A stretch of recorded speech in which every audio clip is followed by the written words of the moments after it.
Okay, those of you who were absent this morning for the light, in other words, this morning we did not light the lamps. You can come to light the lamps now. Come. For those who did not. I beseech the Buddhas of all directions to shine the light of Dharma for all living beings below.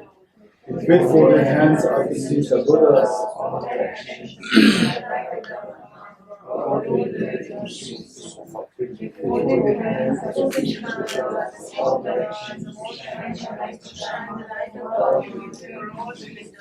With folded hands, I beseech the Buddhas of all directions to shine the light of Dharma.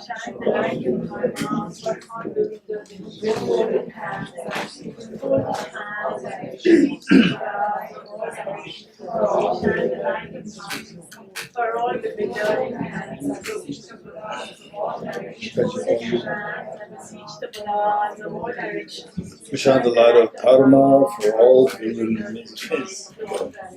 With folded hands, I beseech the Buddhas of all directions to shine the light of Dharma for all living beings. I beseech the Buddhas of all directions to shine the light of Dharma for all living beings. With folded hands, I beseech the Buddhas of all directions to shine the light of Dharma for all living beings. With folded hands, I beseech the Buddhas of all directions to shine the light of Dharma for all living beings. With folded hands, I beseech the Buddhas of all directions to shine the light of Dharma for all living beings. With folded hands, I beseech the Buddhas of all directions to shine the light of Dharma for all living beings. For all the living beings, with folded hands, I beseech the Buddhas of all directions to shine the light of Dharma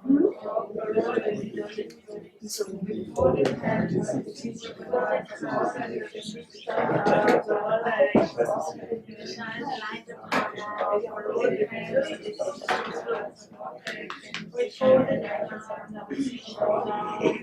beings. With folded hands, I beseech the Buddhas of all directions to shine the light of Dharma for all living beings. With folded hands, I beseech the Buddhas of all directions to shine the light of Dharma for all living beings. With folded hands, I beseech the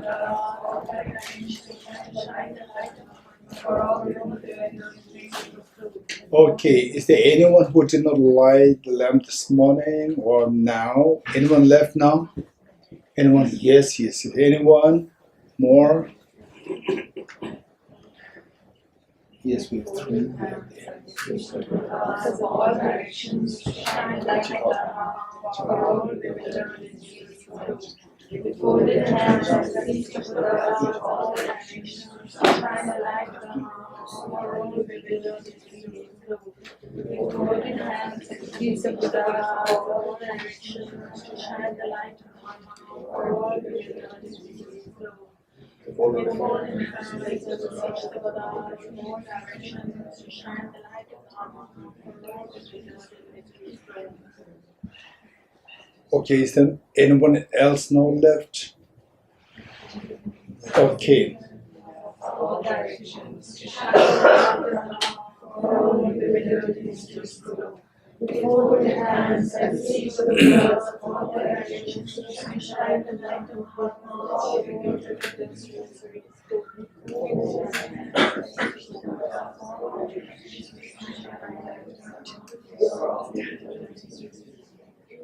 With folded hands, I beseech the Buddhas of all directions to shine the light of Dharma for all the living mysteries glow.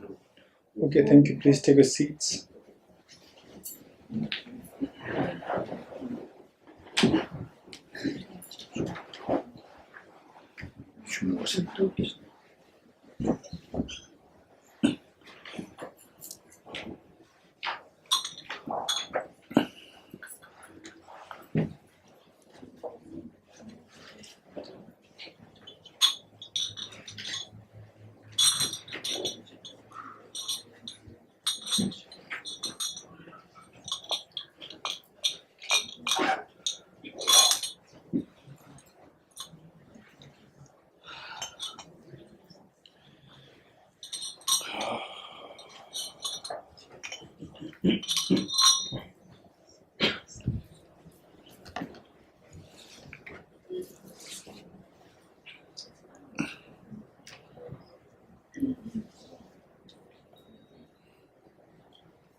again, Jilde. She should any teeth and the doctor need to draw again.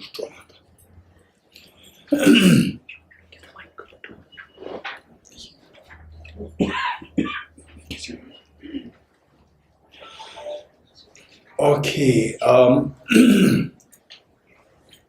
welcome you all to this Tsog offering.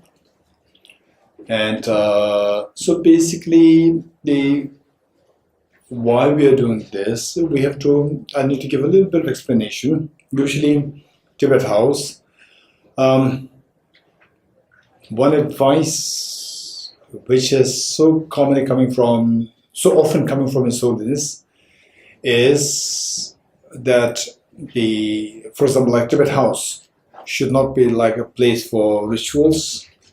Should be more academic learning center. For that matter, this is what we have been doing all the way since 2000. Since my joining the Tibet House, this is what we've been doing.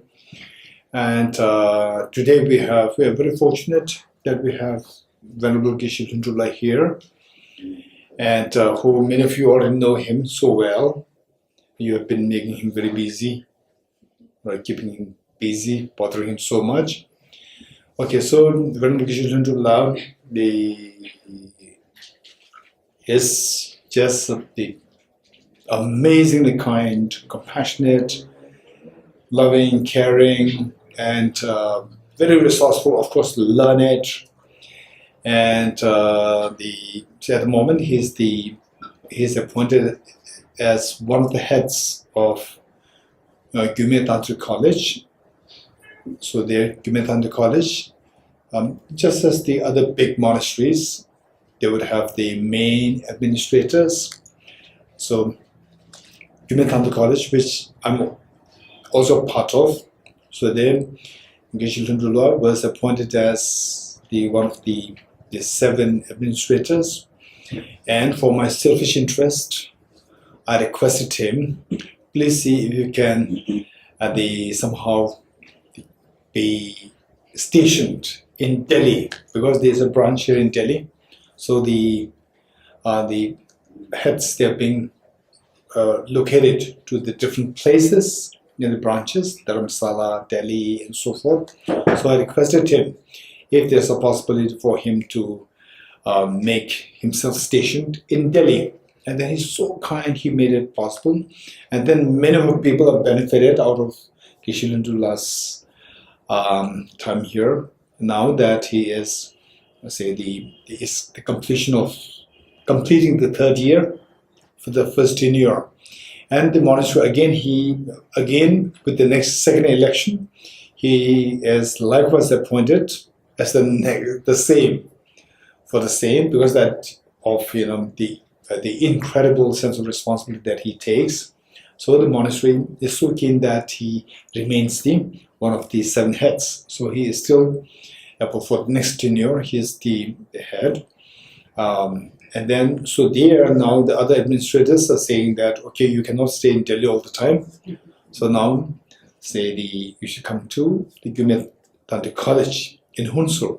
And just for information, this monastic university is so beautiful, and if you really want to feel, the traditional monastic, if you want to get this feel of the Tibetan traditional monastic, the institutions, the traditions, so forth, I would highly recommend you to go there, and then particularly not miss the chance of Geshe Dorji's presence there, right? So they have the guest house there, of course not in the monastic campus, little away from the monastic campus. So that will be wonderful, and Geshe Dorji will be very happy to help all of us if you happen to visit the monastery there. This is one of the most important monasteries there. Okay, this is one thing. And I'm also very happy to share with you that we have Nareshi here, and who has been for all these many years And some of you, maybe Naresh is also seeing new faces. New faces also, they are seeing a new face there, right? Actually, the Naresh is not a new face. Many youngsters also here. So Naresh, as many of you already know, is a Supreme Court lawyer and has been a supporter of Tibet House for all these many years. Not just Tibet House, part of the committee, the Development Trust Committee. He's a part of that, and he's involved in so many of the important Tibetan committees in the Tibetan communities in exile.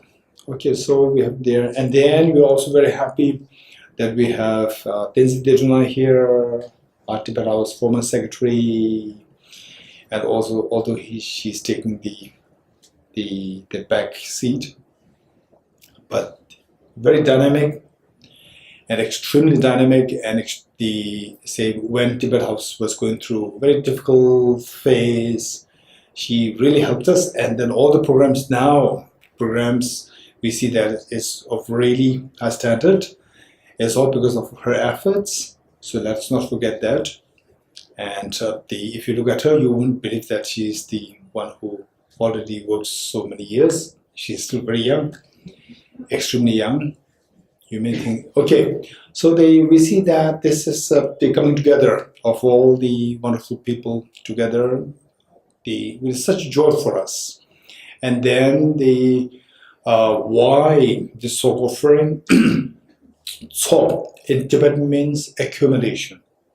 Tsog means accumulation. In general, technically or literally, it means accumulation.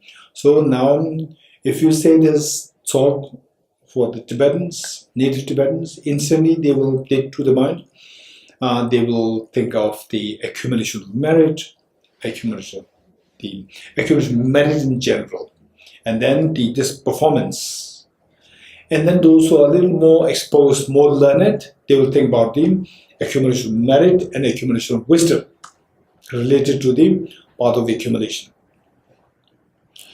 Now why we're doing this, as I said earlier, while the whole 99.9% of the efforts of Tibet House is primarily for, the encouraging academic studies of the philosophy and psychology. Meanwhile, the whole purpose for doing that is to make each one of us a better person, so that at least we don't contribute to the creating disturbance on this planet Earth. If not, they'll be able to contribute to creating harmony, but for sure not to contribute to the creating greater disturbance on the Earth. So this basic thought that His Holiness has. And so meanwhile, given that these two things, the Nalanda Master's Course and Nalanda Diploma Course, these two things are something that if you think globally, we see that these two are great efforts and endeavors of Tibet House, and that so many people involved, not just who are coming here, but so many people total. They say if you keep in mind the people who enrolled.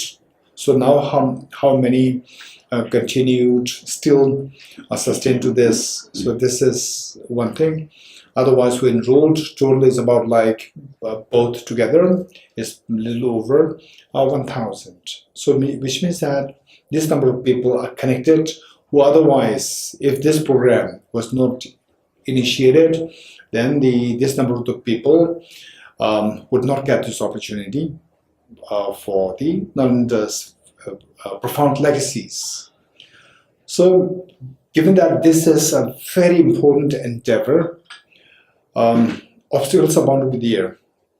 If you think carefully, somebody to complete class 12, somebody to complete PhD, and although there are thousands and thousands of people doing the class 10, class 12, then eventually somebody who really reach to that level of the PhD, the number is going to be so less. Likewise, doing the master's course, nobler, in other words, nobler the task, nobler the work, the more obstacles, more difficult it is to complete. So therefore, given that these two things in the history of the humanity, in the history of Buddhism, in the history of the Nalanda tradition, this is something which is so precious and very rare. The legacy of Nalanda Monastery University, erstwhile, not in today's, erstwhile Nalanda University's legacies, the people getting exposed to that, that is so precious and so rare. So obstacles are bound to be there. So right from the beginning, after about like few months, I told Divishla that, okay, so the obstacles are bound to be there, and some obstacles are visible, some obstacles are not visible. In which case, we from outside try best to do something to ward off the obstacles in the form of, say, performance of this Tsog offering. And for that matter, we requested Venerable Hundubla to join us here. And I'm very happy that many people joined this. And of course, I know that there are many people who are also attending this Tsog offering through live stream. Okay, so what we do is that we're not going to take a long time. First, we will turn to the Blaze of Non-Dual Bodhicittas, the text.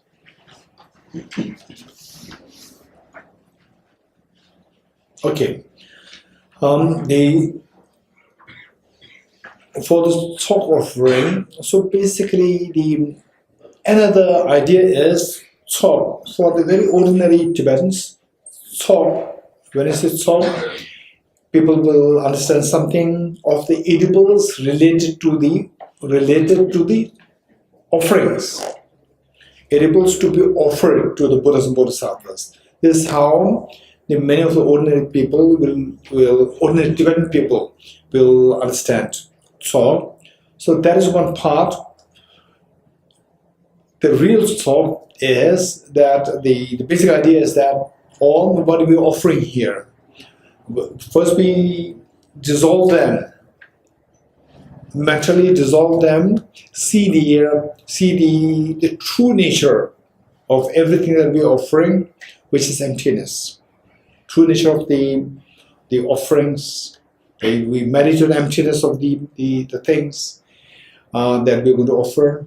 Then once we meditate on emptiness, then what we do is that this emptiness, this wisdom of emptiness, and then of course some scholars will say the emptiness, not necessarily qualify this with the wisdom of emptiness.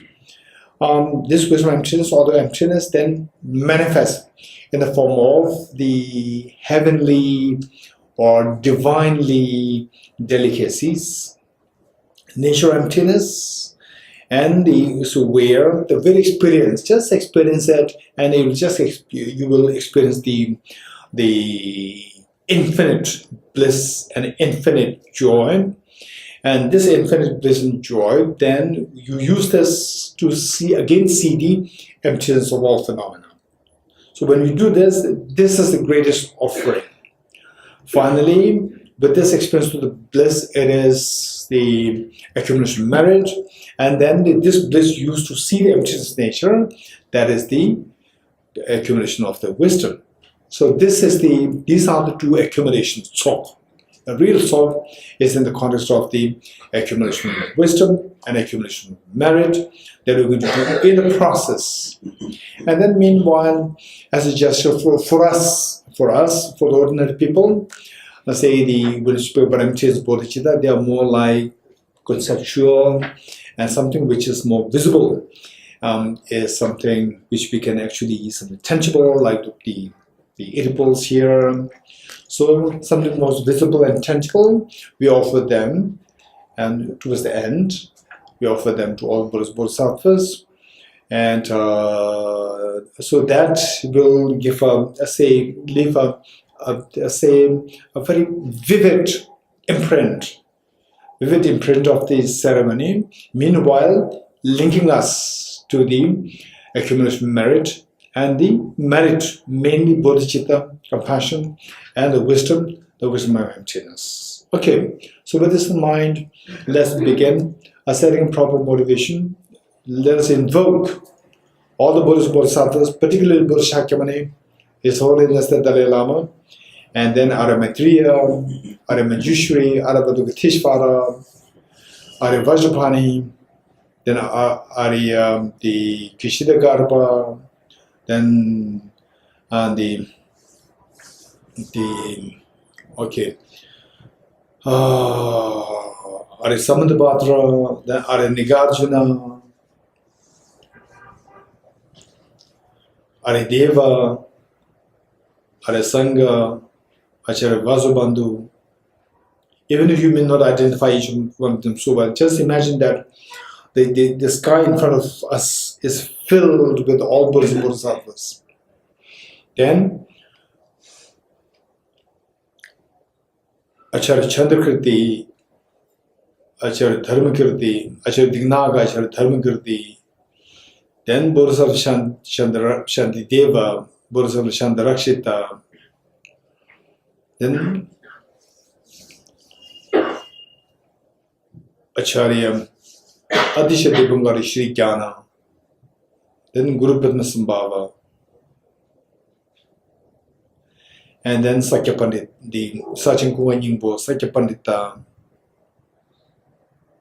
then Jesu Marpa, the great saint, Jesu Tilopa, Jesu Naropa, Jesu Marpa, Jesu Mela, Jesu Tabolaje, then Pudun Tamje Kemba, Potong Tamje Kemba,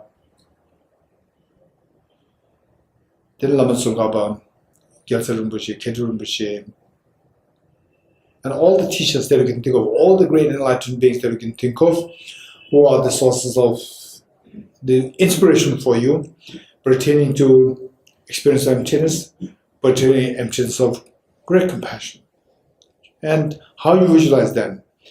Visualize them as very affectionate parents, and imagine that you come home demoralized, and they are there to give you full love, waiting there to give full love, affection, attention, and embrace. That makes a whole difference.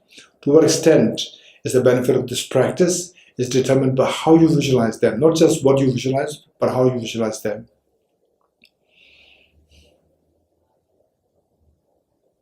And even those who are online, you can also do the same visualization.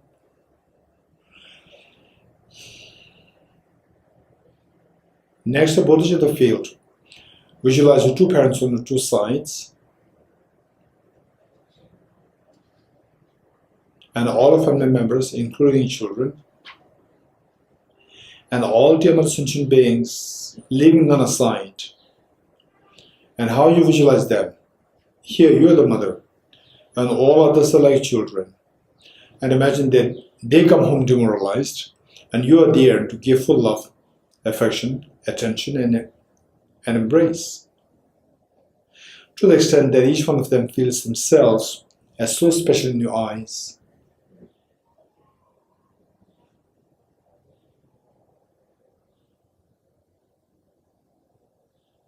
And the purpose of this practice is finally to ward off all the obstacles in this year pertaining to your study, reflection, and meditation of the precious bodhicitta and the most beautiful mind of bodhicitta and the most fearless mind of the wisdom of emptiness, supported by the single-pointed, very powerful single-pointed meditation.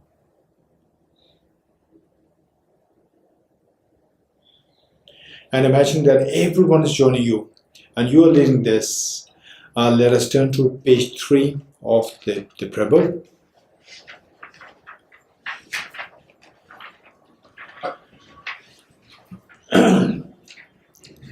And as you recite this, just see how much you can say this wholeheartedly while the meanings are reflected.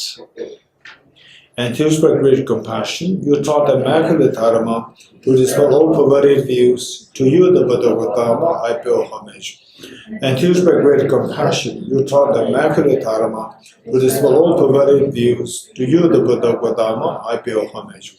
Enthused by great compassion, you taught the Immaculate Dharma to dispel all perverted views. To you, the Buddha Gautama, I pay homage. Independent origination, there is no ceasing, no arising, no annihilation, no permanence, no coming, no going, no separateness, no sameness. I prostrate to the consummate Buddha, the supreme among all teachers, the one who taught this peace which is free of elaborations. I prostrate to the mothers of the hearers, the Bodhisattvas and the Buddhas, who through the knowledge of all these hearers seeing pacification, complete peace, who through the knowledge of past courses those have been migrated to achieve the aims of the world, and who through the possession of omniscience have subdued or expanded a variety of teachings. The one who has transformed into the reliable guide, motivated by altruism to benefit sentient beings, the teacher, Sugata, and protector to you make persuasions. The one who has eliminated the web of conceptualizations and is endowed with the divine bodies of the vast and the profound, who eternally shines forth the forever noble light rays. To you, the Buddha, I make prostrations. I go for refuge until I'm enlightened to the Buddha, the Dharma, the Sangha, by my accumulations of the practice of giving and so forth. May I become a Buddha to benefit all sentient beings. I go for refuge until I'm enlightened to the Buddha, the Dharma, the Sangha, by my accumulations of the practice of giving and so forth. May I become a Buddha to benefit all sentient beings. I go for refuge until I'm enlightened to the Buddha, the Dharma, the Sangha, by my accumulations of the practice of giving and so forth. May I become a Buddha to benefit all sentient beings.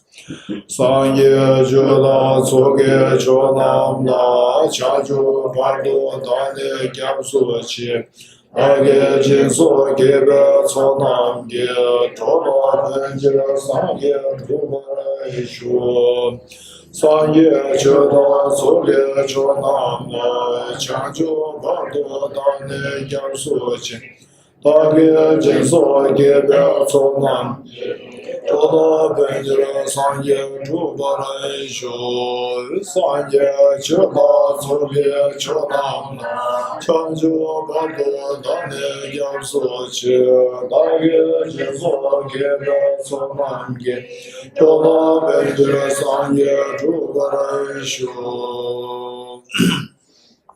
Okay, as we recite the mantra, while most of you already know the meaning, but as a reminder to freshen up, to refresh the meaning of this mantra. The Om symbolizes the body, speech, and mind. They consist of 3 letters, A, U, Ma. These 3 letters, they symbolize the body, speech, and mind of ours, and the body, speech, and mind of the enlightened beings, indicating, reminding us that as we recite this, that I should be transforming this very defiled body, speech, mind that I have into the fully awakened, pure body, speech, mind of the enlightened being. The next is how. Then, ye dharma hetu prabhav. Knowing that all these mental defilements, the true nature within us, the Buddha nature, the seed of perfection is within us. Like the gold, when mixed with the soil, the gold is not visible, the glow is not there. As you remove the soil, gradually, the gold inside will start to glow. Likewise, we have to remove the metal stain so that the Buddha nature inside will become manifest, and then you become an enlightened one yourself. So how to do that is to remove these metal stains or the problems that we go through. We have to first get rid of we have to track the causes of these miseries, these problems. So it says, Ye dharma hetu prabhava. All these phenomena arise from the causes. Hetum tesham tathagato hyavatat. Hetum, causes, plural form. Tesham, these. Tathagato, the Buddha. Hyavatat, said.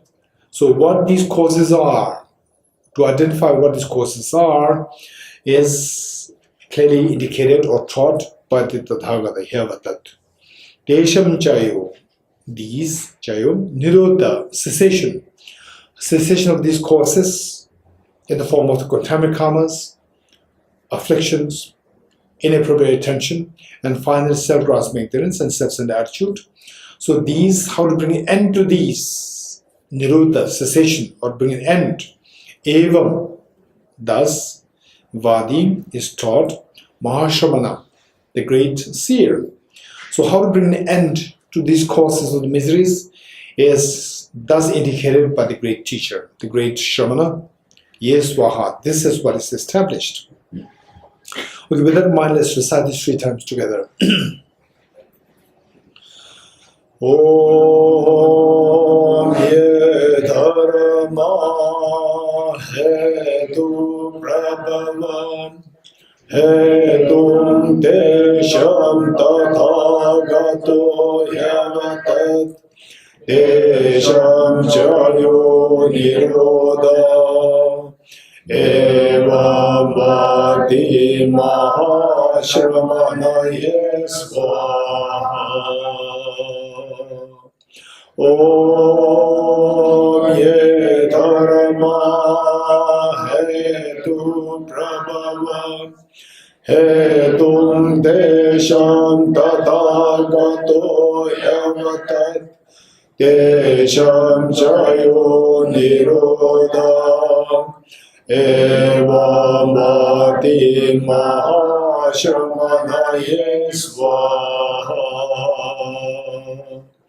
Om ye dharma hetu prabhavam hetum desham tathagato yavatat desham jayo nirodha evam vati mahashramanaye svaha.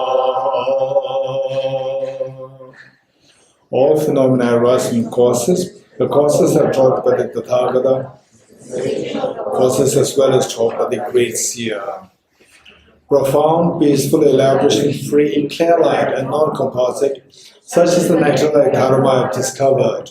Finding no one to fathom this teaching, in silence I return to the words. Beyond utterance, thought, and expression is the professional wisdom, which is unborn, unseized, and has the nature of space. It is an object of apprehension of self-realized wisdom.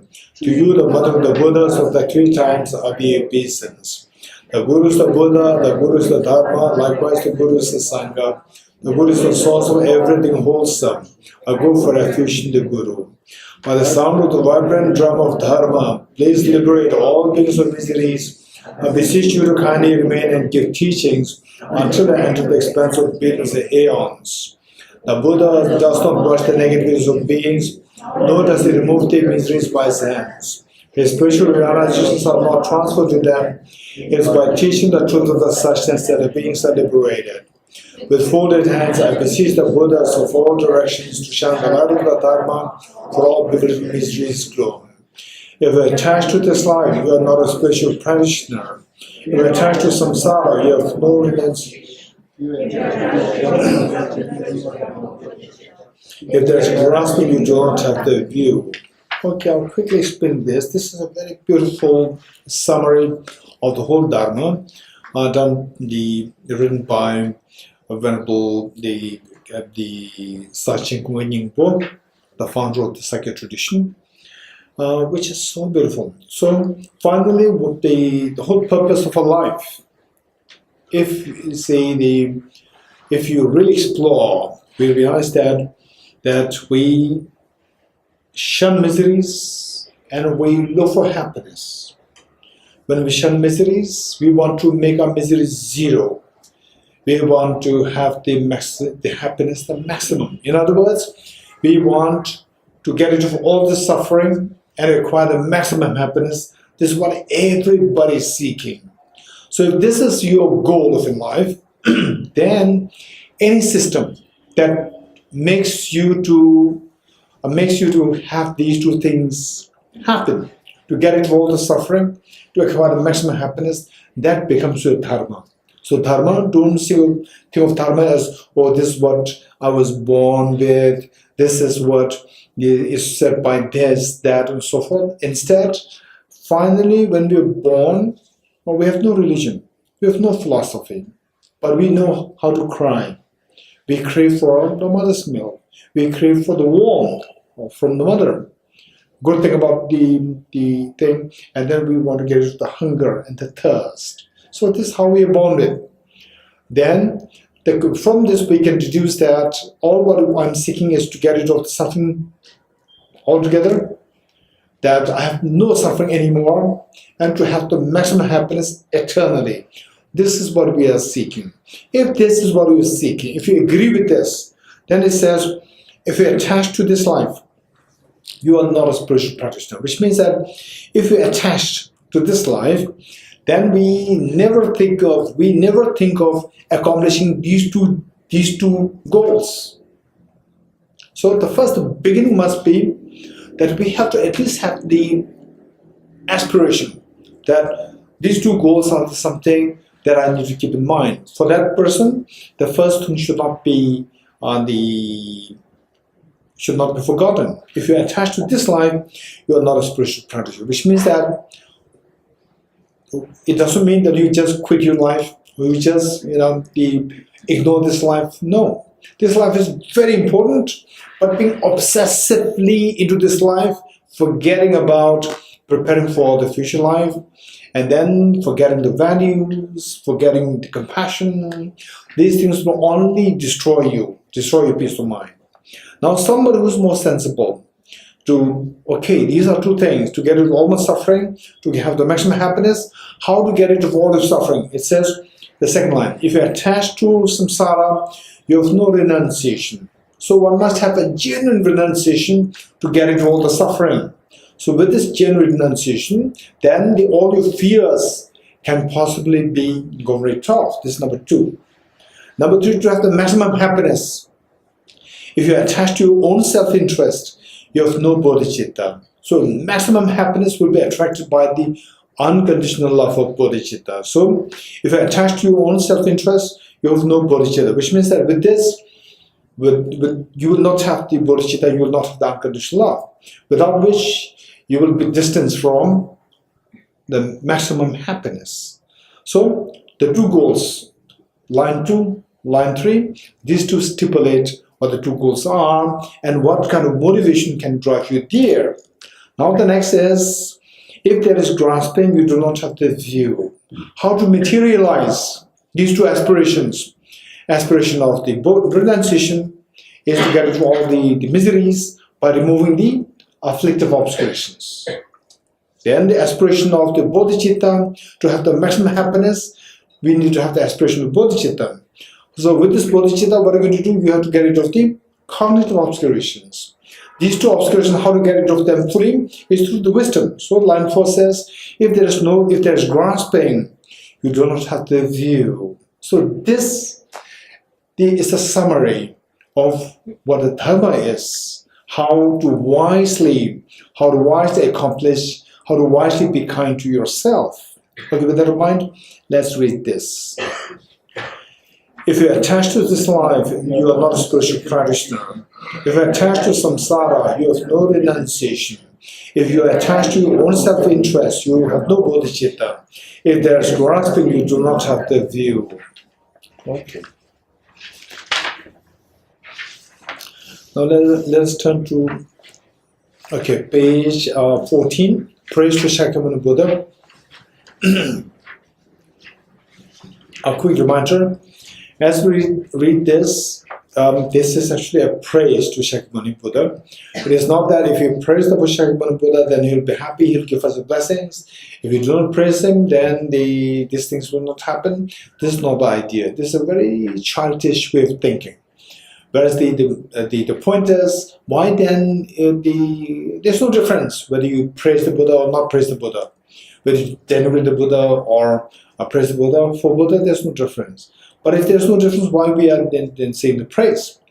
Saying the praises, what happens is that you will see the reasons on the basis of which these praises are said. What are the good qualities there? What are the qualities there which on the basis of which the greatly enlightened beings, they praise the Buddha? What are the good qualities there? And then these good qualities are indicated there. As we read the good quality, the text, as you come across the good qualities mentioned there, see if you have some of these good qualities. Be it partially is fine. Some of you, I see if you have these qualities within you. If you do have, feel joyous. Some people say that some people, they don't even acknowledge the good qualities that they have. And then if you don't acknowledge your good qualities, by no means it is of any help, and it is not really beneficial, it's harmful. If you have good qualities, we must have to acknowledge them. But the tendency is that when we acknowledge your own good qualities, we can go into arrogance. So we have to subdue the arrogance, not give in to the arrogance, but still acknowledge your good qualities. If you acknowledge good qualities without giving into arrogance, then you'll be inspired to do more good. More good. This is how we grow. It's not that we jump into dharma and then tomorrow you become enlightened. No, this is not the reality. The reality is that the reality is according to this mantra. Dhyata gade gade para gade para samgade buddhiswa. The process is there. It's not like you begin and then you end. This is not the point. Okay, with this mind, see if you have some of these qualities. If you see that if you don't have these qualities, then identify that these are the qualities on the basis of which you are going to be enlightened. Then see how much you can cultivate these qualities. Once cultivated, then see how to nurture them further. Okay, this is the whole purpose. Okay. To the founder, the entire transcendent destroyer, the one gone beyond, the full destroyer, the completely perfected, fully awakened being, perfect and good conduct, Sugata, over the world, supreme God of human beings to be tamed, teacher of gods and human beings, to you, the completely and fully awakened one, the endowed transcendent destroyer, the glorious conqueror, the subdued from the second man, prostrate, make offerings and go for refuge. When, O supreme amongst humans, you are born on this earth, you pace ourselves stride, and said, I am supreme in this world, to you who are wise then are prostrate. With pure bodies formed supremely pure, which are motion like a golden mountain, fame that blazes in the three worlds, winner the best, Lord to you are prostrate. With a supreme science face like a spotless moon, color like gold to you are prostrate. Dust be like you, the three worlds are not, incomparable wise one to you are prostrate. The Savior having great compassion, the Founder having all understanding, the field of merit with qualities like a vast ocean, to you the Tathagata are prostrate. The purity that frees one from attachment, the virtue that frees one from the lowest realms, the one path, the sublime pure reality, to the Dhamma that pacifies are prostrate. Those who are liberated also show the path of liberation, the holy field qualified with realizations, but devoted to the moral precepts, to you the Sangha are prostrate. To not commit any non-virtuous actions, perform only perfect virtuous actions, subdue mind thoroughly, this is a teaching of the Buddha. A star, a visual aberration, a flame of lamp, an illusion, a drop of dew or a bubble, a dream, a flash of lightning, a cloud, see conditioned things as such. Through this marriage, may sentient beings attain the rank of all-seeing, subdue the four falls, and be delivered from samsara's ocean, perturbed by the waves of aging, sickness, and death.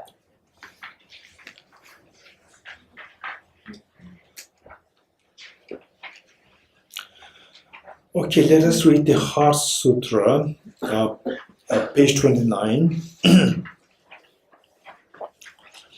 As we read the Heart Sutra, let us not forget the 3 points. Point 1, the question asked by Shariputra. Point 2, response given by Aravalokiteshvara.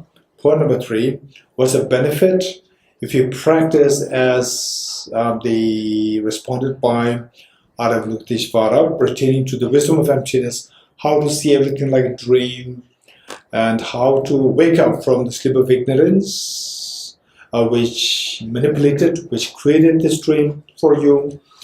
Okay, so what's the benefit? The benefit is that by seeing everything like a dream, just as when you wake up from the nightmarish dream, then the nightmare stops, the fear dissolves. Likewise, by seeing by having the wisdom of emptiness, when you wake up from the sleep of ignorance, all fears of samsara will dissolve. Okay, So these are 3 points that we are not to forget as we read this Heart Sutra. And while we recite this Heart Sutra, this is so precious for information. Generally speaking, when we do any kind of empowerments, giving initiations, empowerments, there's a tradition of warding off the evil forces. And as part of that, there are specific rituals, specific prayers to say. But His Holiness the Dalai Lama, when he gives empowerments, initiations, so forth, and then giving teachings, so forth. So instead of doing these rituals meant to ward off the evil forces, he recited the Heart Sutra. He asked the entire group to say the Heart Sutra 3 times, saying that there is nothing more powerful than the Heart Sutra to ward off the evil forces, number 1. Number 2, that the Heart Sutra, meanwhile, it helps us implant an incredibly precious seed of the wisdom of emptiness within ourselves. So 2 purposes are being accomplished. So with that in mind, because it is so precious, let us not miss to bring into your visualization of your true parents. And some of you might have some difficulty with your parents. It doesn't matter. And the whole purpose of the Nalanda Master's course and Nalanda Tibet course is to make us realize, make us transcend the ordinary people's thinking, where you have a little clash with somebody and then you mentally feel so angry, upset, and then start to distance. So these are all the ordinary people's thinking, and the whole purpose of this study, these 2 studies, is to transcend ordinary people's thinking. So with that in mind, let us deliberately bring the visualization of true parents with us and all our family members, including children, and every sentient being, all sentient beings with you, and you are leading this, and everyone is joining you. With that in mind, let's recite this. Prostrate to the Arya Trilogy. Thus today, at one time, the Buddha was dwelling on the massive Vachis mountain at Rajgriha, together with a great community of monks and a great community of bodhisattvas. At that time, the Buddha was absorbed in concentration on the categories of phenomena called profound illumination. Also, at that time, the Bodhisattva Mahasattva Aravaliteshvara looked upon the very practice of the profound illumination of wisdom and behold those 5 aggregates also as empty of inherent nature.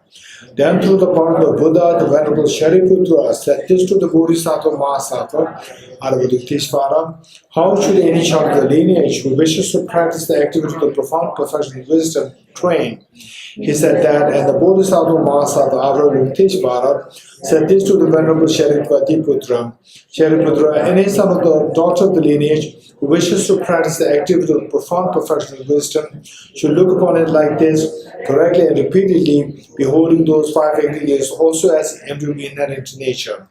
Form is empty, emptiness is form. Emptiness is not other than form, form is also not other than emptiness. In the same way, feeling, discrimination, composite factors, and consciousness are empty. Shariputra, likewise, all phenomena are empty, without characteristic, unproduced, unseen, stainless, not without stain, not deficient, not fulfilled.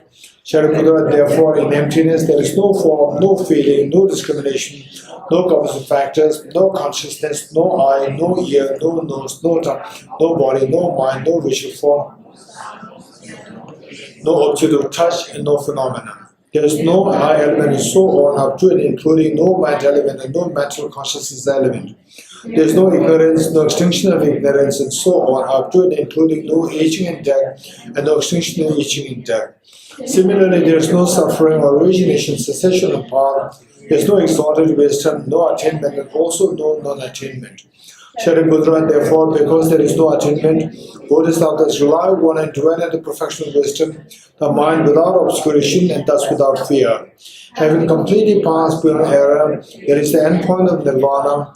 All the Buddhas who dwell in the three times also manifestly completely awakened to unsurpassable, perfect, complete enlightenment in reliance on the professional wisdom.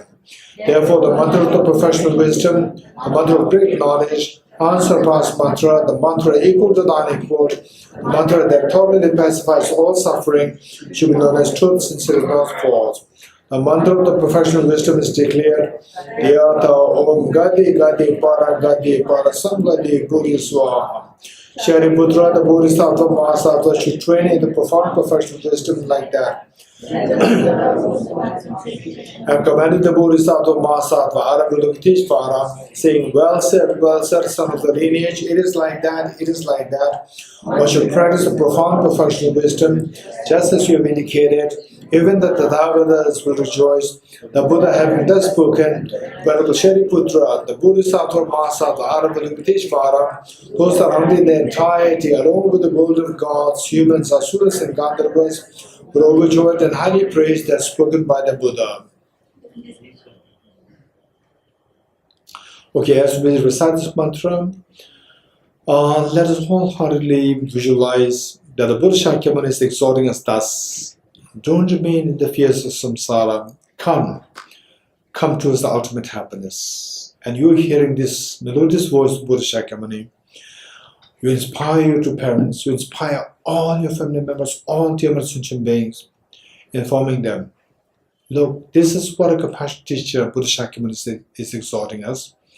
Let us not remain in fears anymore. Let us all go together towards the ultimate happiness by shedding, by eradicating the mental defilements. And everybody hearing what you are saying, they are so happy. They're so happy to join you while you lead them into this journey. Okay, with that in mind, let's wholeheartedly recite this 7 times. Om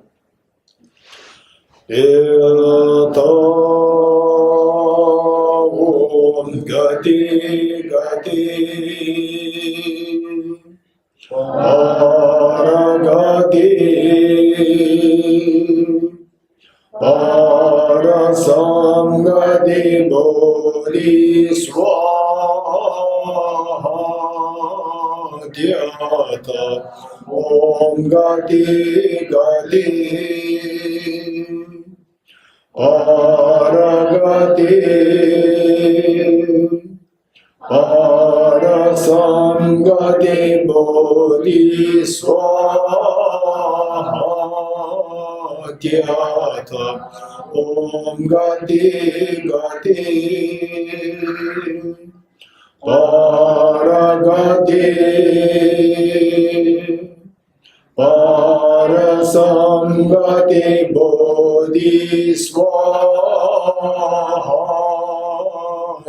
Dhyata Om Gati Gati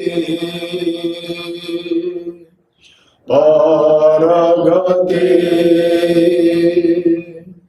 Parasamgati Bodhi Swaha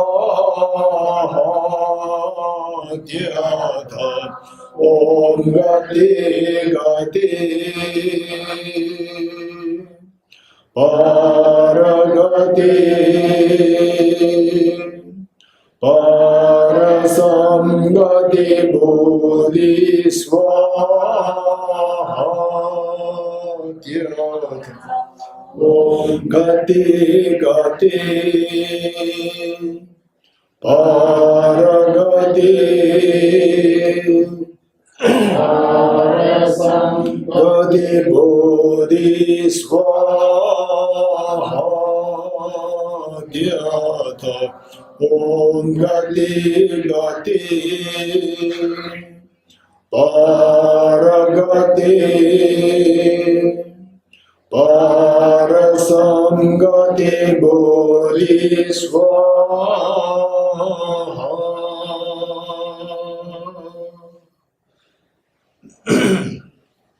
By the teachings of the three supreme jewels possessing the power of truth, may in and outer hindrance be transformed, may they be dispelled, may they be not seen, may they be pacified, May all negative forces opposed to the Dharma be completely pacified. May the host of 80,000 obstacles be pacified. May we be separated from problems and conditions harmful to the Dharma. May all enjoyments be in accord with the Dharma. May all auspicious and perfect happiness pervade this place now. Okay, 8 verses of my training. As we recite this, they know that find what brings happiness, what brings miseries. What brings miseries is because of the self-referential ego. What brings happiness is the self-confidence. And then from this reading, see how to get rid of this self-referential ego and how to boost the self-confidence. Okay. With the determination to achieve the highest aim for the benefit of all sentient beings, we surpass even the wish-fulfilling Jack. Whenever I interact with someone, may I view myself as the lowest among all, and from the very depth of my heart, respectful of all others is superior. In all my deeds, may I probe into my mind, and as soon as mental and emotional afflictions arise, as they endanger myself and others, may I strongly confront them and avert them. When I see beings of unpleasant character, or oppressed by strong negativity and suffering, may I hold them dear, for they are rare to find, as if I have discovered a jewel treasure.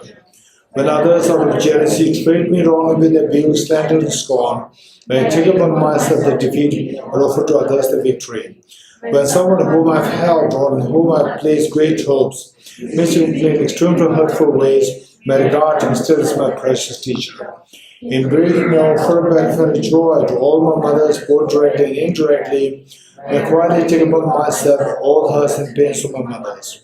May all these remain undefiled by the stains of my and maintain all things as illusions, devoid of clinging, be released from bondage. Through my two collections, vast space that have amassed, from working with effort at this practice for a great length of time, may I become the chief living Buddha for all those whose minds wisdom are planted with ignorance. Okay, page 34, the 7 limb puja, 7 prayer. I bow down to the youthful Arya Manjushri, you lions amongst humans, gone to freedom in the present, past, and future, in the world's 10 directions. All of you with body, speech, and sincere mind, I bow down. With the energy and aspiration for the Bodhisattva way, with a sense of deep respect, and with as many bodies as atoms in the world, to all the Buddhas visualized as real, I bow down. On every atom of Buddhas, numberless as atoms, each amazes a host of Bodhisattvas. I am confident in the sphere of all phenomena is entirely filled with the Buddhas in this way.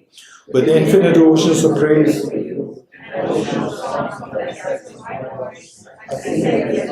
Buddhas, and celebrate all of you Sugandhas. Beautiful flowers and regal garlands, sweet music, scented oils and parasols, sparkling lights and sublime incense, offered to you victorious ones. Fine dress and fragrant perfumes, scented powder heaped high as Mount Meru, all wondrous offerings in spectacular array, offered to you victorious ones. With transcendental offerings, fearless and vast, with a profound admiration for all the Buddhas, with strength of conviction in the Bodhisattva way, offering bow down to all victorious ones. Every harmful action I have done with my body, speech, and mind, overwhelmed by attachment, anger, and confusion, all this I openly lay bare before you. I lift my heart and rejoice in all the merits of the Buddhas and Bodhisattvas in 10 directions, of solitary realizers here still training, and those beyond, and of all ordinary beings.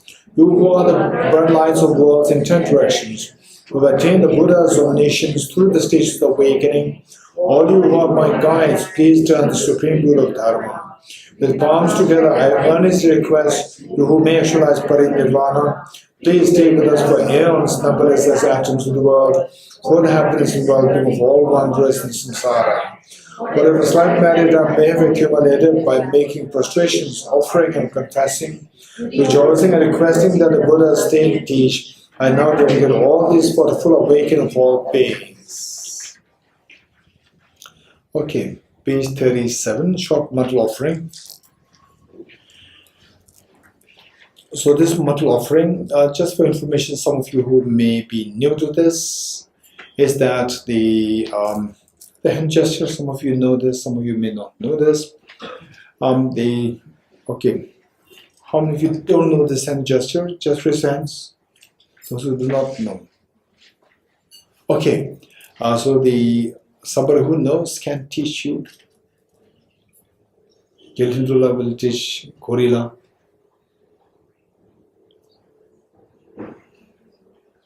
Okay, anyone else?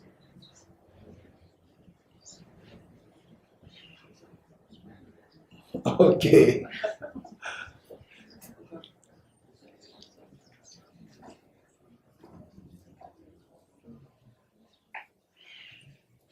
Okay, Tejala.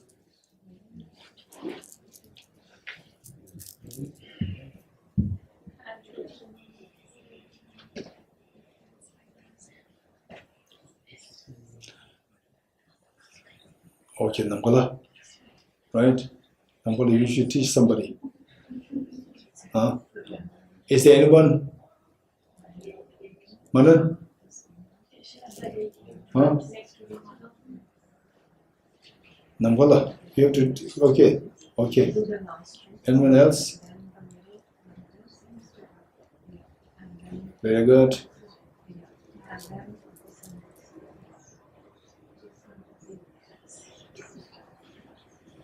Okay.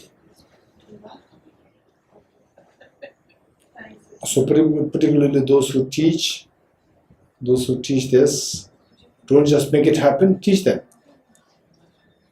You understand what I'm saying? Right? If you make it happen, it's fine. One time, next time again, they will ask you. If you teach them, then they will not ask you a second time. Right? So if it is so difficult to teach this, imagine how difficult it is to teach emptiness. Right? Okay. With this mind that we offer the mandala. So this what we have, the central protrusion is Mount Meru, and the four signs are the four continents. Idea is the classical Indian the cosmology. According to the classical Indian cosmology, this is what a part of the universe is. The part of the universe. It's not the full universe. Part of the universe with the Mount Meru at the center and the four continents. But of course, this is not the reality. It doesn't matter even if it's not reality, it's fine. What we are doing is that from our mind, we are expanding our mind to the extent that whatever good things that I have, that the world has, that the universe has, that I'm offering to all Buddhas and Bodhisattvas. This is the significance. This is the reason. So as long as you can do that, even though the universe doesn't exist like the way we depict it, it doesn't matter, it's fine, right? So just imagine that visually you're offering the best thing that you have and the entire universe has to all Buddhas and Bodhisattvas, so that you receive their blessings in the form of bodhicitta, in the form of wisdom of emptiness, in the form of very refined single point of meditation. Okay, so with that in mind, they say this together. And again, everyone, all sentient beings are with you, and you are leading this, and everyone is joining you to offer this to all Bodhisattvas. This ground, adorned with perfumes, strewn with flowers, adorned with Mount Meru, the four continents, the sun and the moon. I imagine this is the Buddha felt and offer it. May all sentient beings enjoy this pure order. O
Okay, after making the offering of the mandala, then you seek for blessings, and the blessings are very concisely compiled here.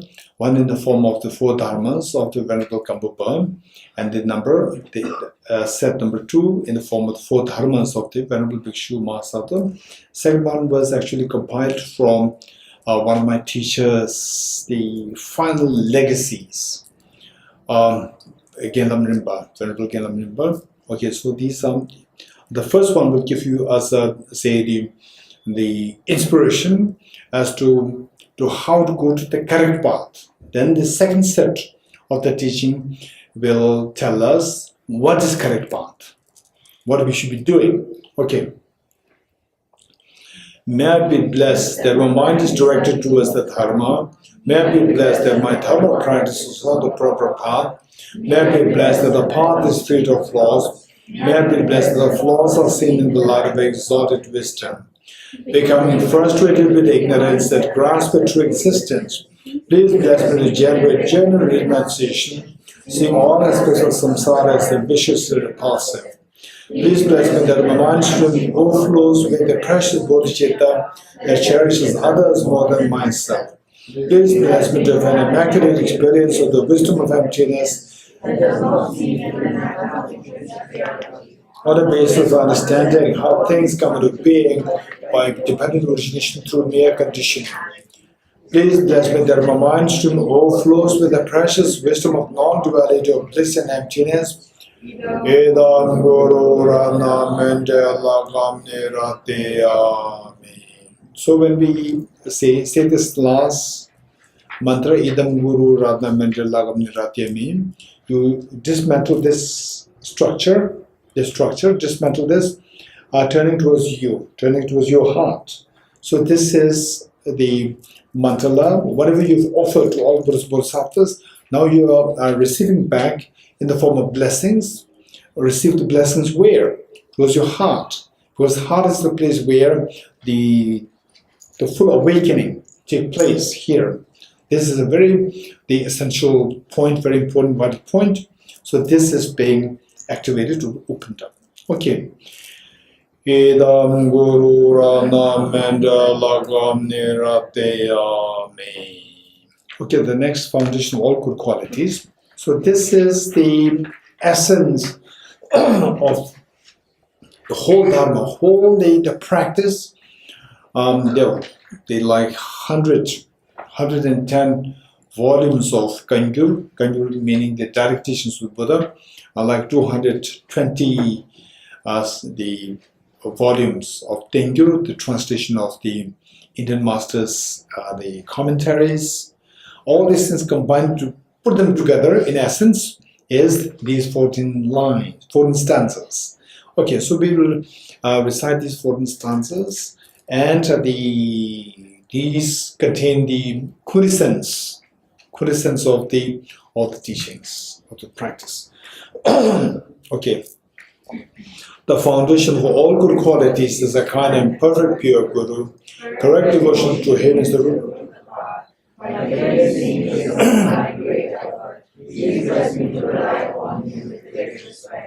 Understanding that the precious freedom of this rebirth is found only once, is greatly meaningful and is difficult to find again. Please bless me to generate the mind that unceasingly day and night takes its essence.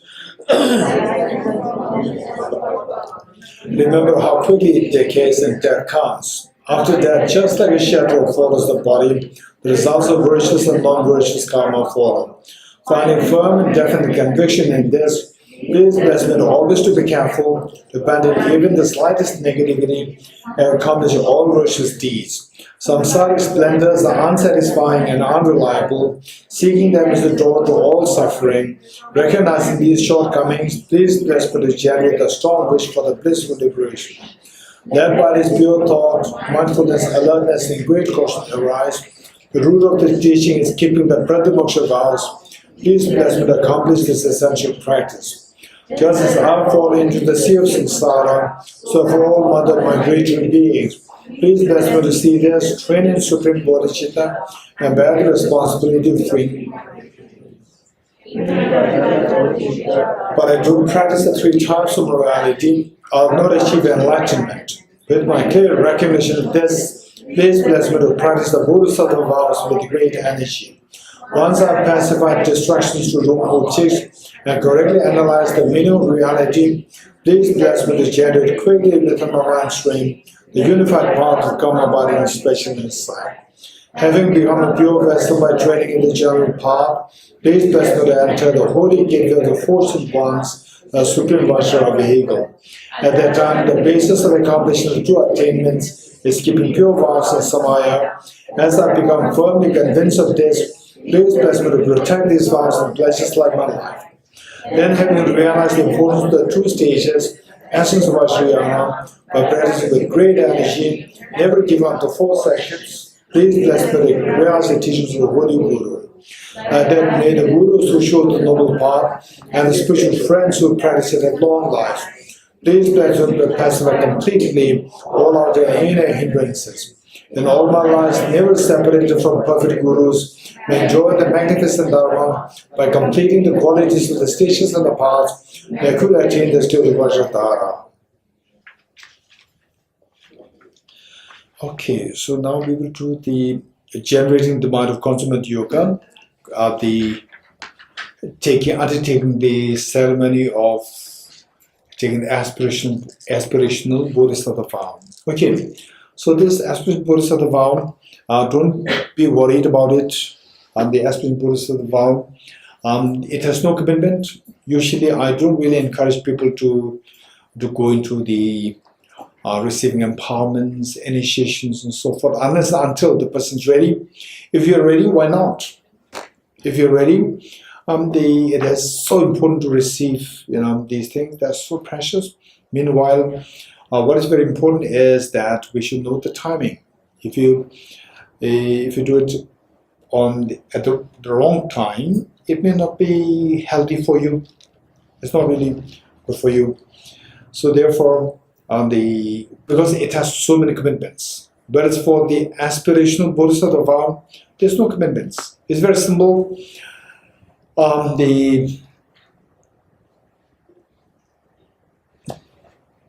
thought process that we need to cultivate is, to the best I can, I'll be kind towards others. To the best I can, I'll be kind towards others.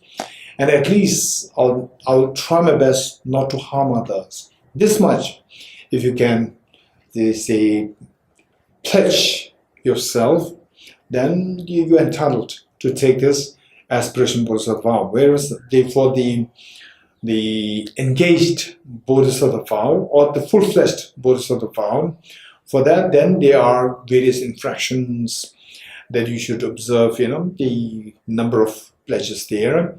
So that is a little complicated. For that matter, we need to be quite evolved in the Bodhisattva practice, where your mind becomes quite stable. One, compassionate, and that will be stably compassionate and profoundly compassionate. Then you will see that, yes, that I can commit. And once they say you take this, of course, that if you take it at the right time, that is so beneficial. The beneficial is manifold more. Benefit is manifold more. Whereas for this, the aspiration Bodhisattva vow is so beneficial. Meanwhile, the commitment is there's no commitment. So therefore, it becomes so helpful for us, and it will be good if we can take this similar to what we're doing now. You can do it at your own, in your own.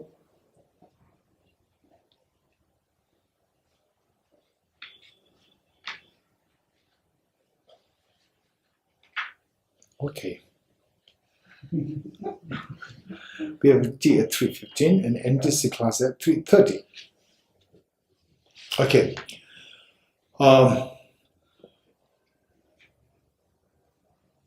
It'll take a little more time. It doesn't matter. Okay. So this is the aspiration Bodhisattva vow. See if you can emulate the same thing at in your own place, your home, your house. See if you can do it. more on a daily basis, if not daily, once in a week. Just see that. Because finally, these are the ways and manner in which we can really benefit ourselves. Finally, the point is, what do you want in your life? I want to get rid of all my suffering. I want to have the maximum happiness. This is the final agenda. If you really want that to happen, then there must be some steps to be taken. If you don't take the steps, then this will never materialize. Okay, so with that in mind, what we do is that, okay, the first, for the renunciation part, we will do 21 times breathing exercise. Breathing meant for cultivating single point of meditation, 21 times, followed by renunciation on the basis of the 4 seals, then followed by bodhicitta on the basis of the 4 immeasurables, and then a very quick emptiness meditation, and that's it. Then we take the aspiration bodhisattva vow. Okay. Ready? Just 21 cycles of the breath.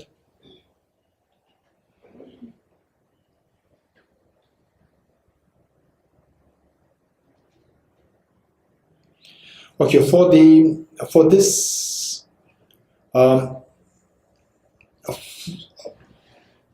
okay, we need to keep in mind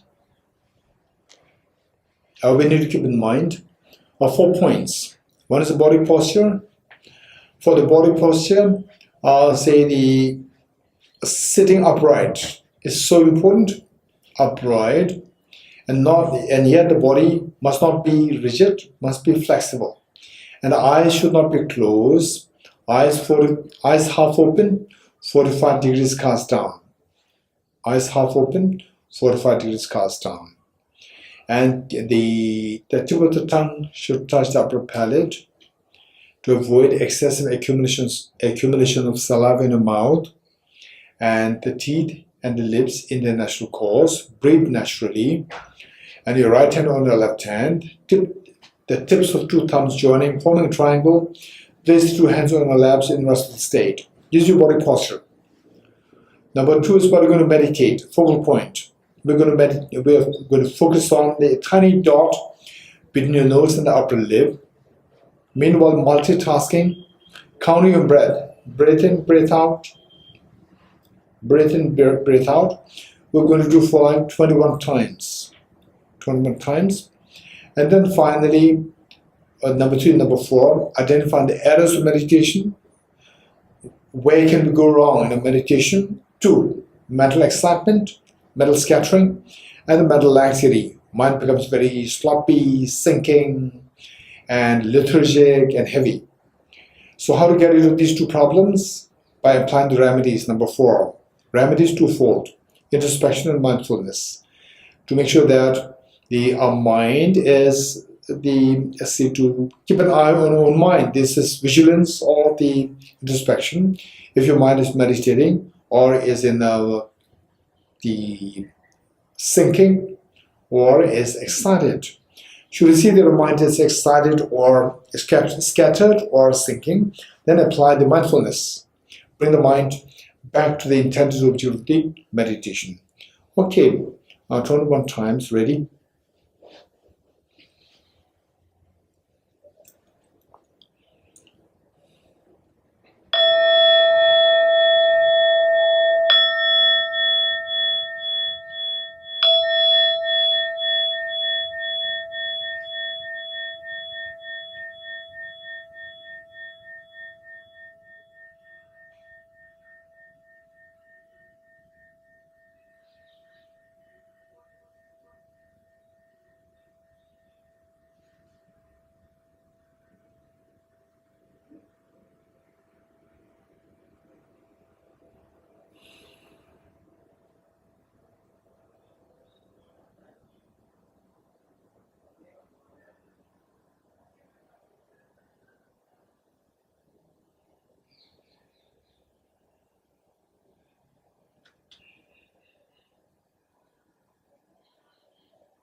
Okay.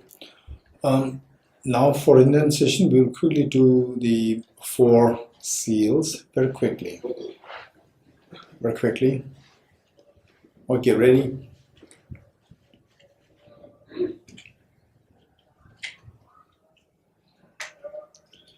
Okay, it's going to be like a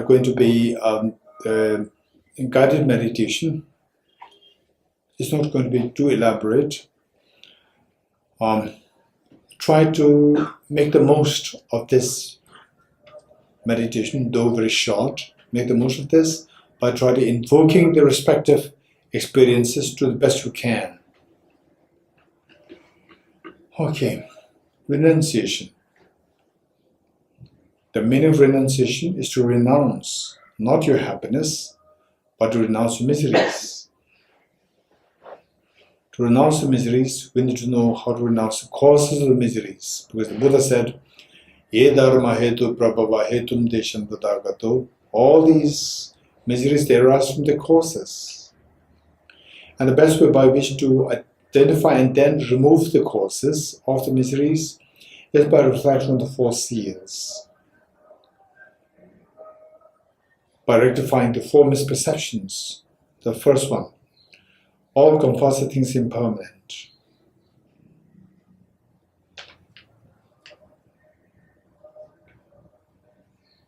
We think about our friends, relatives, your brothers, sisters, and so forth, who disappeared from this earth, and they will not come back. We are not going to see them anymore. They're gone. Likewise, our own youth, once when we were age 10, 11, 12, we were so healthy. You look, even the complexion is very different. Today, that youth is gone forever. Likewise, there are many places, for example, say where the Syrian war and so forth, where these towns, cities, once they were so vibrant, today,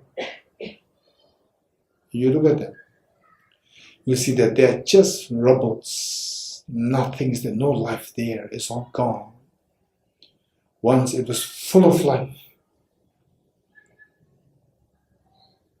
And likewise, tsunami, wildfire, how they destroy the whole city, whole town, once so living, so alive, becoming totally deserted by people, no one living there, everything so still and lifeless.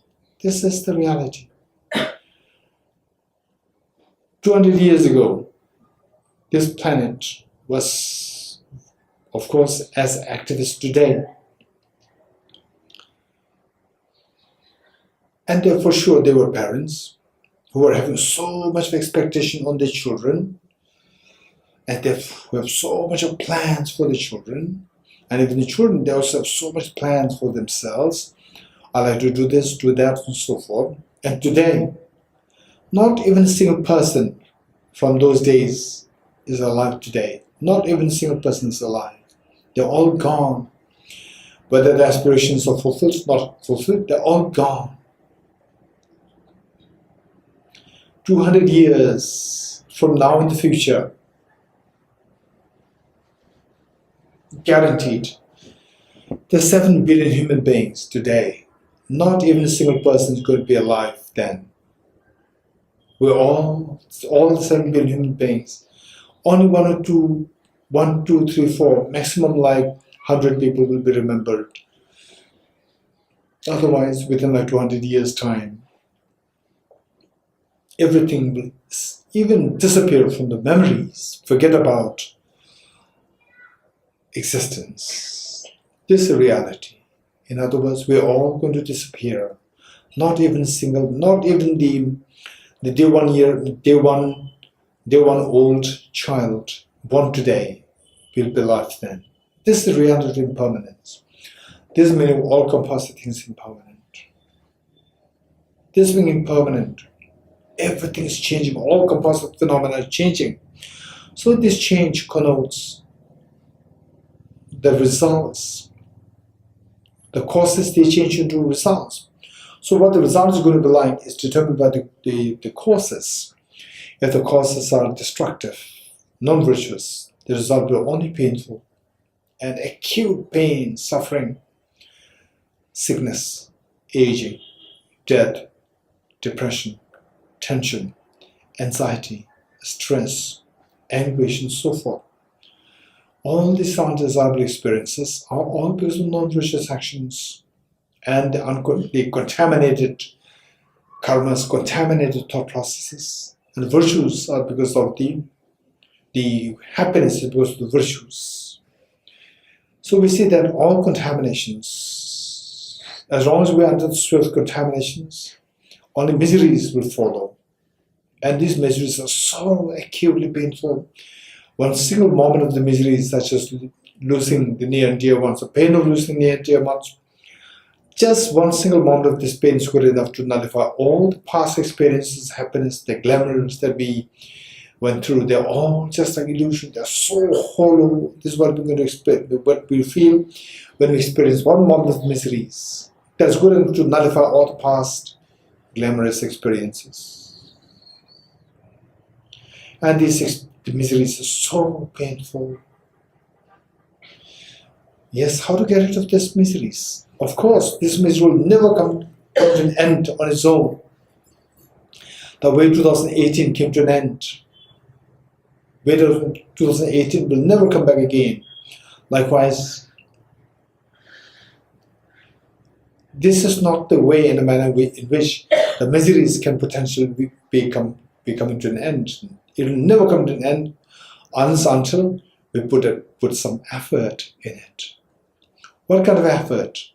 Knowing that these miseries arise from the causes, but find the cause, the worst of the cause is the contamination in the form of self-grasping ignorance. How to get rid of this in order to get rid of all the miseries? Ignorance is by definition the distorted mind, whose apprehension of the object does not tally with the reality. So how to get rid of this? By introducing a counter force. To eradicate the darkness, it is only through introducing the light. Likewise, to eradicate the darkness of ignorance, it is only through introducing the light of the wisdom. What is this light of the wisdom? The wisdom, as per the definition, a discriminating mind, whose apprehension of the object tells with the reality. What's the reality? The reality is everything's like a dream. Nothing really exists there from the object. Like the dream, a nightmarish dream, is so scary, so much of fear, nightmare going in you. The moment you wake up, all this nightmare, the fear dissolves. Knowing that the dream is dream, knowing that the dream is empty of being real. Likewise, this is how we need to see the reality. So, how to see this reality? Let us quickly meditate on the emptiness of oneself. Okay, what are you doing? I'm meditating. What's your body doing? My body is in meditative posture. Are you sure that your body is in meditative posture? Yes. Okay, how does it appear to you? From the object or like a dream your mind is creating it? Of course, it's not like a dream. It's so solid in the air. So solid there, independent of my mind, nothing to do with my mind. Okay. This is known as self-grasping ignorance, seeing things as objectively real. How do you know that this is not real then? Okay. Remember what Aranagarjuna said. If the mirage were to be water, why not those close by the mirage see water? If the mirage were to be water, why not those close by the mirage see water? In like manner, if this I were to exist objectively, why don't I see this I as I go closer to this object? Okay, let us now go closer to this object. Going closer to the object, we see that there's a thin layer of the skin. Of course, there's not me. We can peel this off, remove the skin. Behind that is the fatty tissues. Of course, that is not me. Behind that, the muscles, the cartilages, then the bones, the blood vessels, and of course the bones are not me, the muscles are not me, cartilages are not me. Okay, the heart, the lungs, intestine, liver, pancreas, gallbladder, nothing of these is me. Which means all the solid parts of yours are not you. Element of earth, solid part, element of earth. None of the element of earth is you. That's true, it's not me. Okay, you're only interested in looking for the self, which is so objectively there, independent of mind. So whatever you find something which is not self, let us either ignore or keep them aside. So let us keep all the element of earth, solid parts of the body, keep them aside. Now the element of water, the blood which is pumped in and out by the heart to the different parts of the body. Of course, that is also not me. Keep that aside. Element of fire, the body heat. For sure, the body heat is not me. The body heat increases and decreases, and I don't decrease or increase. So body heat is also not me. Keep it aside. Now the element of air, the air which I breathe in and out. Of course, that is not me. Keep that aside. Then the element of space, the space which essentially our body is the space. Our body is made of millions and trillions of atoms. These atoms, the size occupied by the electrons, protons, neutrons, their size is far less as compared to the space between the electrons and the nucleus. So from this, we're essentially like empty. And even this vacuum, that's also not me. I'm a solid part. I'm a solid person. This vacuum, the space is vacuum in nature. Even that's also not, keep it aside. What do you see now? Only the consciousness. Even this mind or consciousness also not me. I'm a male. I'm a female. My consciousness does not have a gender. Gender is posited on the basis of the body. So that even this consciousness also not me. Keep it aside. What is left now? Nothing is left there. So different from these 5 aggregates, 6 elements, nothing's there as the self. So self is not one with the aggregates, no different from the aggregates. So what is there from the object now? Nothing's there as a self. Stay in this experience for a while. That the self disappears. Earlier I saw the self meditative posture, but now I realize that splitting into 6 elements, the person disappears. Stay in this experience that the person disappears.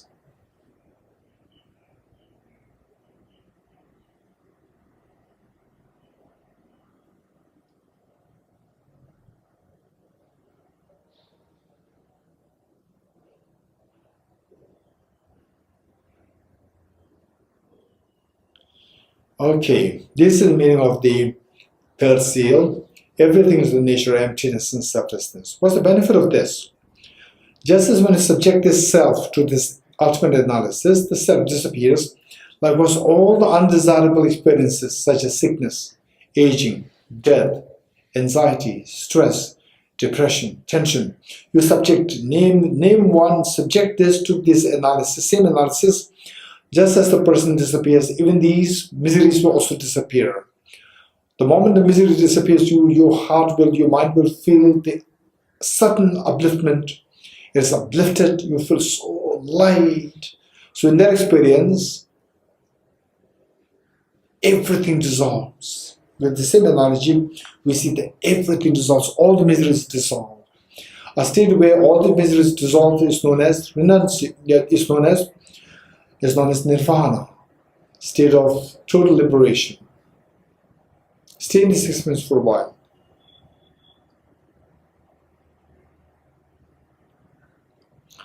This state of the mind, where the mind is free of all these destructive emotions, the fear, and so on and so forth, That state is known as the state of the real state of the renunciation, that experience. To renounce miseries. In this experience, emptiness, all miseries dissolve. This is what we're experiencing. This is the benefit. Okay. Slowly come out of this meditation. Come out. Okay. Now we will do the bodhicitta. We'll do bodhicitta. Bodhicitta practice. For that, this we will do on the basis of the 4 immeasurables. On the basis of 4 immeasurables. Ready? Again, reinforce visualization of all the bodhisattvas in front of you. So compassionate, so loving, so caring. Reinforce the visualization of your bodhicitta field, your 2 parents, all your family members, and all dear sentient beings around you. And you being so loving, so caring, and giving full attention to everyone. And the purpose of this practice is to get into the self-centered attitude. Okay, with this mind, again, the practice is not difficult. It's just simply a matter of how much you can actualize the experiences or the feelings. Okay, the first one, immeasurable loving kindness. How good would it be that all my dear sentient beings are endowed with happiness and the causes of happiness. May all my dear sentient beings be endowed with happiness and the causes of happiness. I'll take the responsibility that all my dear sentient beings are forever endowed with happiness and the causes of happiness. And you witnessing that such a miracle is happening to us, all the dear sentient beings, and your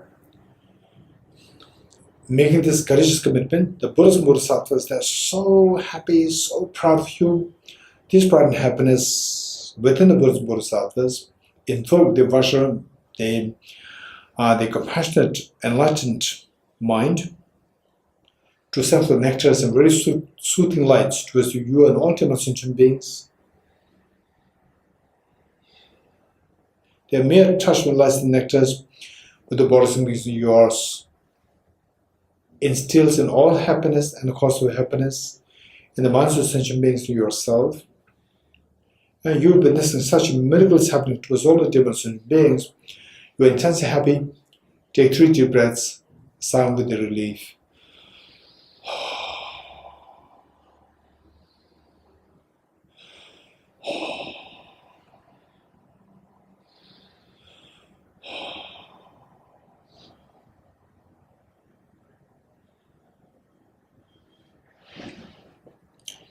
Immeasurable compassion. How good would it be that all my dear sentient beings are freed from suffering and the cause of suffering. May all my dear sentient beings be freed from suffering and the cause of suffering. I'll take the responsibility that all my dear sentient beings are freed from suffering and the cause of suffering. The Buddhas and Bodhisattvas, witnessing that you make such a courageous commitment, they are intensely happy and proud of you. This pride and happiness invoke the compassion of omniscient minds to send forth nectars and very soothing lights towards you and all dear sentient beings. The mere touch will light the nectars with the bodies and beings of yours. Washes away all the miseries and the cause of miseries, all the sentient beings of yourself.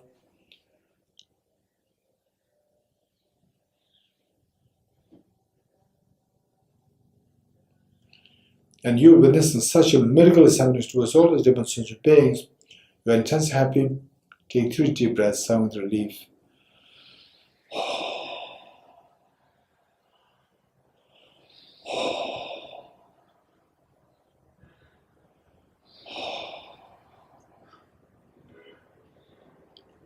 Next, immeasurable joy.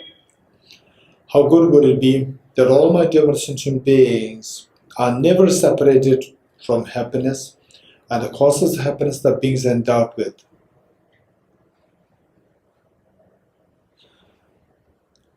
May all my dear sentient beings never be separated from happiness and the causes of happiness that they are endowed with. I'll take the responsibility that all my dear sentient beings are never separated from happiness and the cause of happiness that beings are endowed with.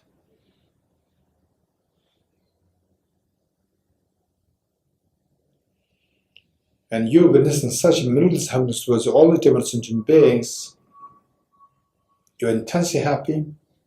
Take 3 deep breaths, sigh with relief.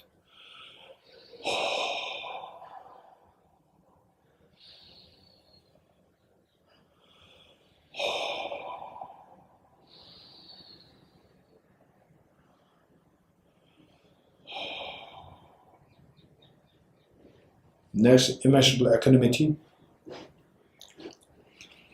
How good would it be that all my dear sentient beings are freed from the biased attitude of excessive attachment towards some and aversion towards others. May all my dear sentient beings be freed from the biased attitude of excessive attachment towards some and aversion towards others.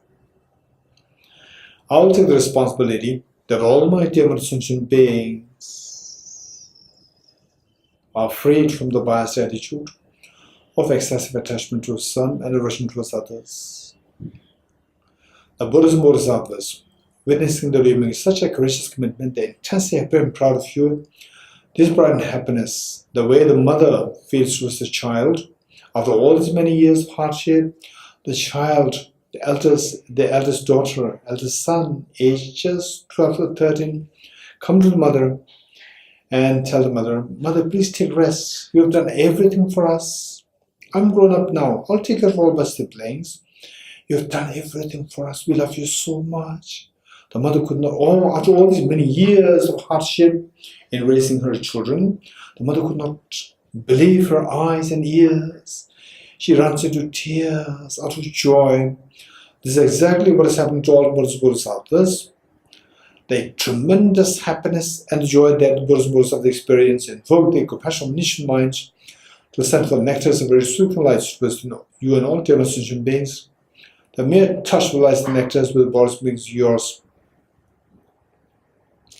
Frees the beings from the biased attitude of excessive attachment to some and aversion towards others.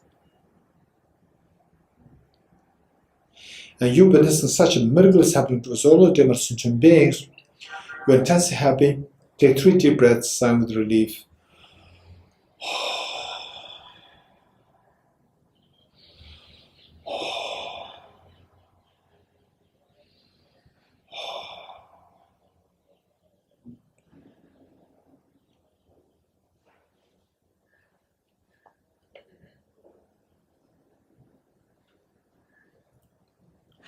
Okay, underscoring all the 4 immeasurables is unconditional love towards all different sentient beings, which is so precious. This is the fabric of the bodhicitta.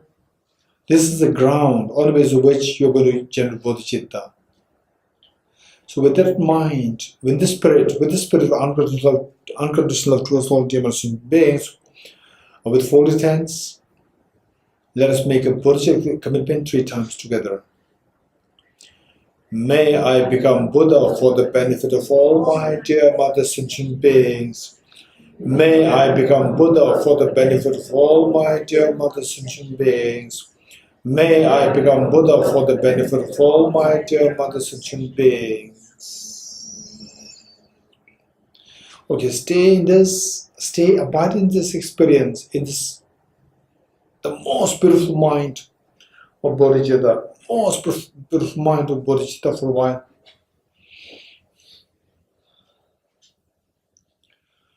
Okay, slowly transform this beautiful mind of bodhicitta into a spotlessly clean moon disk at your heart, horizontally sitting with the heart.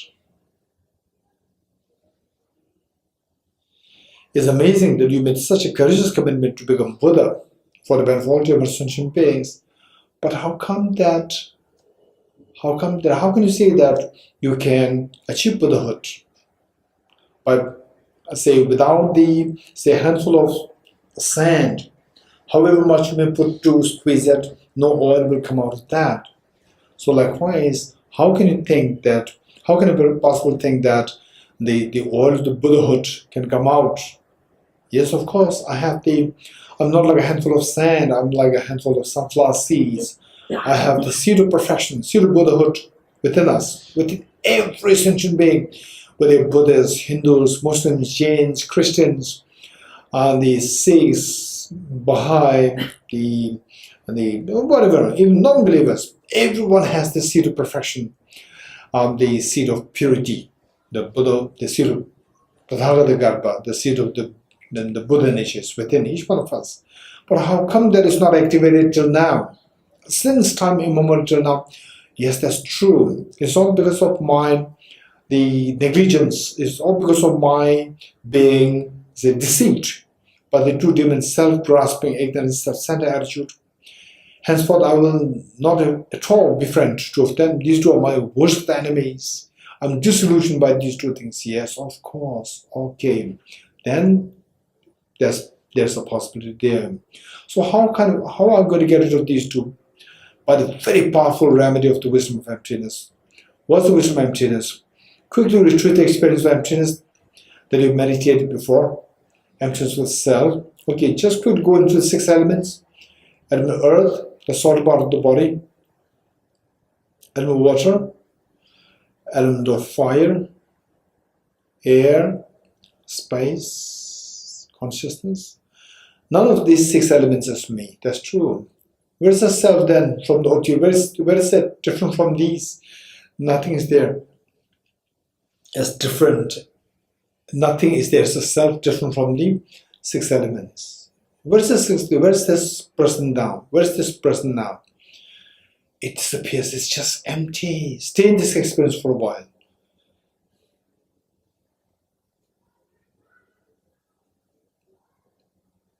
This is the most fearless mind. Bodhicitta is the most beautiful mind. And this wisdom of emptiness is the most fearless mind.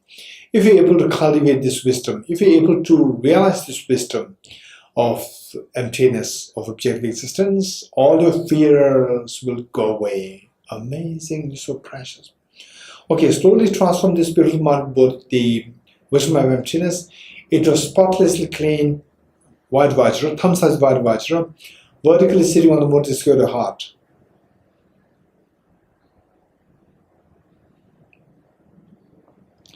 It's amazing that you have the bodhicitta, the wisdom of emptiness, the moon symbolizing the conventional bodhicitta, and the vajra symbolizing the ultimate bodhicitta. It's amazing that you have now these two things with you, guaranteeing that you're going to be freed of all the mental defilements, and they're triggered by the two worst contaminations: self-grasping, ignorance, self-centered attitude. It's amazing. But what about all human sentient beings? That's true. With so much of love and affection towards all human sentient beings, let us invoke the Vajra moon that visualizes your heart, multiply infinite number of times. Share one set of Vajra moon at the heart of your mother. Share another set of Vajra moon, these replicas, one set with your father at his heart, one set with each one of your family members, one set with everyone in the entire universe, in your own country, in the entire Milky Way galaxy, in the entire universe. All sentient beings have this Vajra moon given by you. Amazing. Wonderful. Meanwhile, let us not forget the Buddhas and Bodhisattvas. They're watching us with so much of excitement, so much of joy to see that, like the child, after all these many years, have been only bringing embarrassment to the mother, and the mother always having to listen to the comments, listen to the bad reports from the school principal. And today the school principal is coming And the mother could not believe it. So what is happening now? This is exactly, and then the principal saying that your daughter and your son, they are the appointed as the best students of the school for this year. Your mother could not believe this. This is exactly what is happening to all Buddhist Bodhisattvas. They could not believe what is happening today. Why not we invite the Buddhist Bodhisattvas to be the guest and to be the witness to undertake an aspiration Bodhisattva vow. As a part of this, as a gesture inviting them to be the guest, let us slowly stand up to make 3 prostrations to all Buddhist Bodhisattvas. Along with all dear sentient beings, let us prostrate along with all dear sentient beings.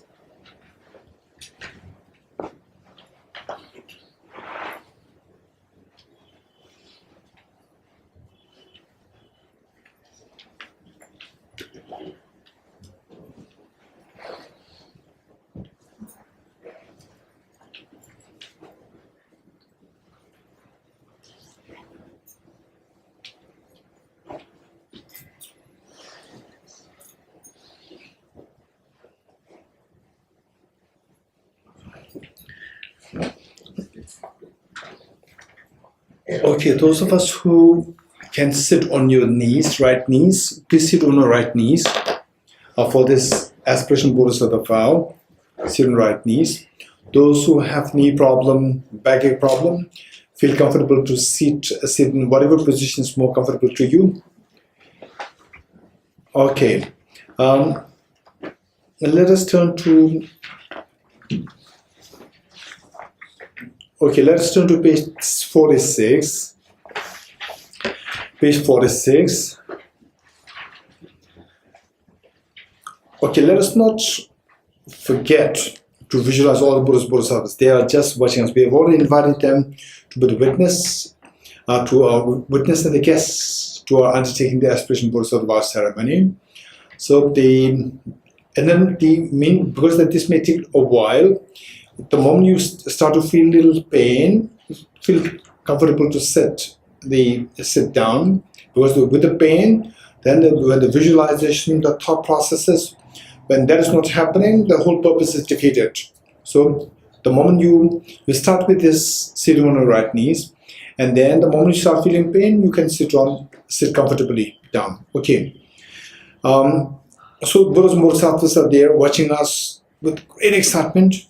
The way, for example, say the child, a young child, age 5 or age 6, young girl, a young daughter or a young son, age 5 or 6, for the first time in his or her life, he or she is making the public performance. So there, the parents will just quit all just give up whatever work, they will take leave, and they will just make sure that they are part of the audience to give you a moral support, to just waving their hands, informing you that, indicating that they are watching you, they are so proud of you. This is exactly what is happening to you. All the Buddhist Bodhisattvas, like the parents, they are with so much love and affection, with great excitement, they are watching us, what we are doing here. Observing the aspiration Bodhisattva vow. And then you are like the eldest daughter or the eldest son, and taking along with you all your siblings, all dear sentient beings, like your siblings, to encouraging them, teaching them how to take the aspiration Bodhisattva vow, so that they can get away from the suffering towards the ultimate happiness by following the Gade Parasamgade Bodhiswaha. So with that in mind, let us turn to page 46 of the text. And the last paragraph, let's wholeheartedly say this 3 times. I go for refuge to the Triple Gem. I confess the negativities individually. I rejoice in the virtues of all the beings. I hold the precious Buddha in my heart. I go for refuge to the Triple Gem. I confess the negativities individually. I rejoice in the virtues of all the beings. I hold the precious Buddha in my heart. I go for refuge to the Triple Gem. I hold the precious Buddha in my heart. Okay, now the next 2 stanzas is the ceremony of taking the aspiration Bodhisattva vow. So this, I'm going to quickly explain this. There are 2 stanzas there. Before these 2 stanzas, there is one line which reads, Gurus, Buddhas, and Bodhisattvas, please pay heed to me. This is how we are invoking all the Buddhas and Bodhisattvas. And then the two stanzas. The first stanza is pertaining to all the Buddhas and Bodhisattvas, the Buddhas, and the second stanza pertaining to yourself. So the first stanza reads that how the Buddhas they're able to become enlightened. The ones, for example, Buddha Shakyamuni, many eons ago, he was as ordinary as what we are today. How come that he became enlightened? And now that a single person, a single being becoming enlightened is able to benefit millions, billions, and infinite number of beings to the high state of happiness, freeing them from suffering and taking them to a high state of happiness. How come that they're able to do that? For two reasons. One, initially, they generate a very strong mind, very powerful, the motivation of bodhicitta, generating the wish to become Buddha for the benefit of all demons and sentient beings. And then to materialize this aspiration, they engage in the bodhisattva practices, the 6 perfections, plus the 4 perfections. Perfection of generosity, ethical discipline, patience, enthusiasm, samadhi, and the wisdom, and the skillfulness, aspiration prayers, then the power, and the discriminating wisdom. By engaging in these perfections, then they become who they are now. So if this is how they're able to, they succeeded, I'll follow the footsteps. Second stanza is, I'll follow the footsteps, I'll also generate the bodhicitta, I'll also engage in bodhisattva practices so that eventually I can become Buddha. So this is what we're going to recite wholeheartedly 3 times. And to the 3rd time, as we say the last 2 lines, and likewise shall I also successfully follow the bodhisattva practices. When we say this, imagine that you receive the aspirant bodhisattva vow, feel the joy, and imagine that you receive this vow. Okay, let's say this wholeheartedly. You are leading this, and all sentient beings are joining us, and all the Buddhas and Bodhisattvas, like your parents, they're watching you performing the public performance. Gurus, Buddhas, and Bodhisattvas, please pay heed to me. Just as the previous Buddhas have generated the mind of bodhicitta, and just as they successfully dwelt in the bodhisattva practices, likewise, for the benefit of all sentient beings, I will generate the mind of bodhicitta, and likewise shall I too successfully follow the bodhisattva practices. Gurus, Buddhas, and Bodhisattvas, please pay heed to me. Just as previous Buddhas have generated the mind of bodhicitta, and just as they successively dwelt in the bodhisattva practices, likewise for the all sentient beings, I will generate the mind of bodhicitta, and likewise shall I too successfully follow the bodhisattva practices. Gurus, Buddhas, and Bodhisattvas, please pay heed to me. Just as previous Buddhas have generated the mind of bodhicitta, and just as they successively dwelt in the bodhisattva practices, likewise for the benefit of all sentient beings, I will generate the mind of bodhicitta, and likewise shall I too successfully follow the bodhisattva practices. We feel the joy over having received the aspirant bodhisattva vow, and there's a commitment, as I said earlier. There's no special commitment there. Just from today, we make it the special pledge that henceforth I'll try my best, to the best I can, to help others. If not, at least I will not harm others. Okay, this aspiration you make, and of course, once in a while, some kind of they clash and so forth, conflicts can happen. When that happens, be mindful of this ceremony that you have taken, this aspirant bodhisattva vow in front of all the Buddhas and Bodhisattvas. Okay. So with this is exactly the way I described it earlier. Like the mother, after all these many years of hearing the complaints from the school principal of her children, and then today the school principal comes with her, escorted by her the other teacher staff, and the mother's again becoming so apprehensive, a little nervous, again what my daughter, what my son might have done. And today is slightly different. The school principal is coming with a smile, with a very courteous smile there. And again you ask the principal as to any problem with my child. And the school principal, no. Your child, your 2 children, the best. Your son and the daughter, 2 of them are appointed as the best students of this year. We came here to congratulate you. The mother could not believe her eyes. This is exactly what is happening to all Buddhists and Bodhisattvas. They are so proud, so happy with what the aspiration Bodhisattvas that we have taken today. And this intense pride and happiness Buddhist Bodhisattvas experience today invokes there the Vajra moon that they have in the full-fleshed form in their heart to multiply infinite number of times.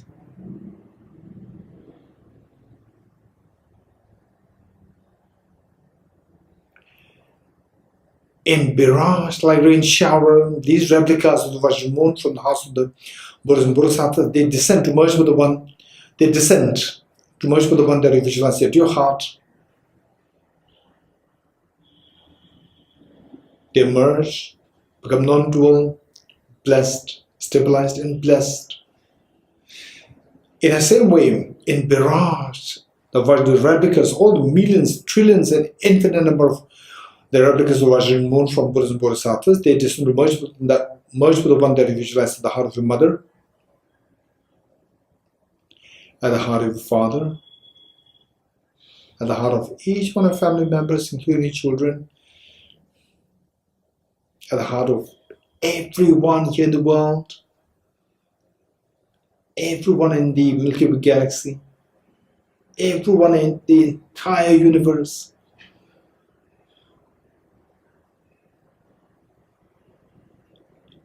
Is amazing.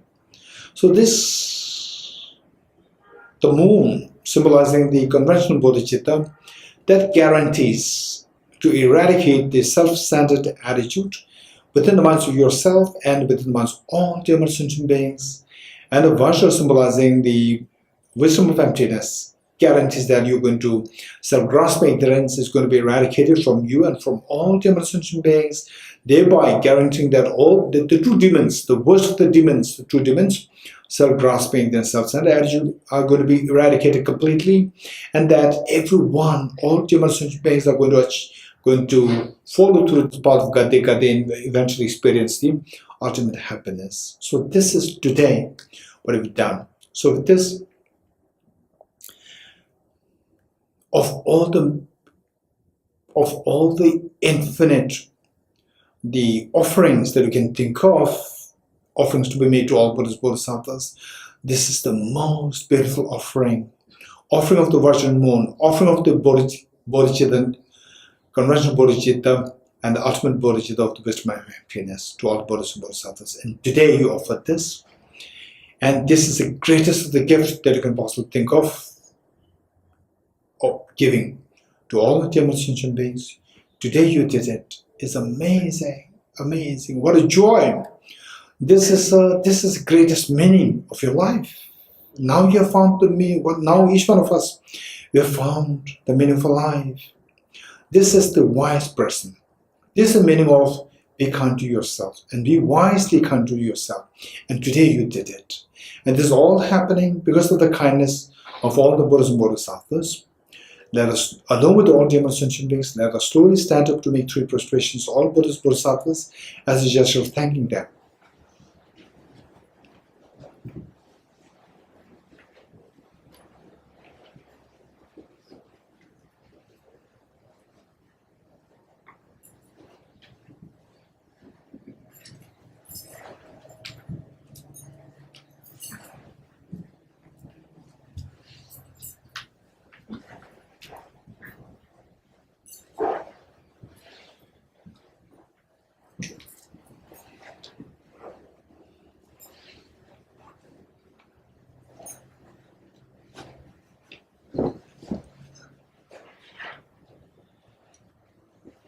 Okay, please take your seats now. Sit comfortably.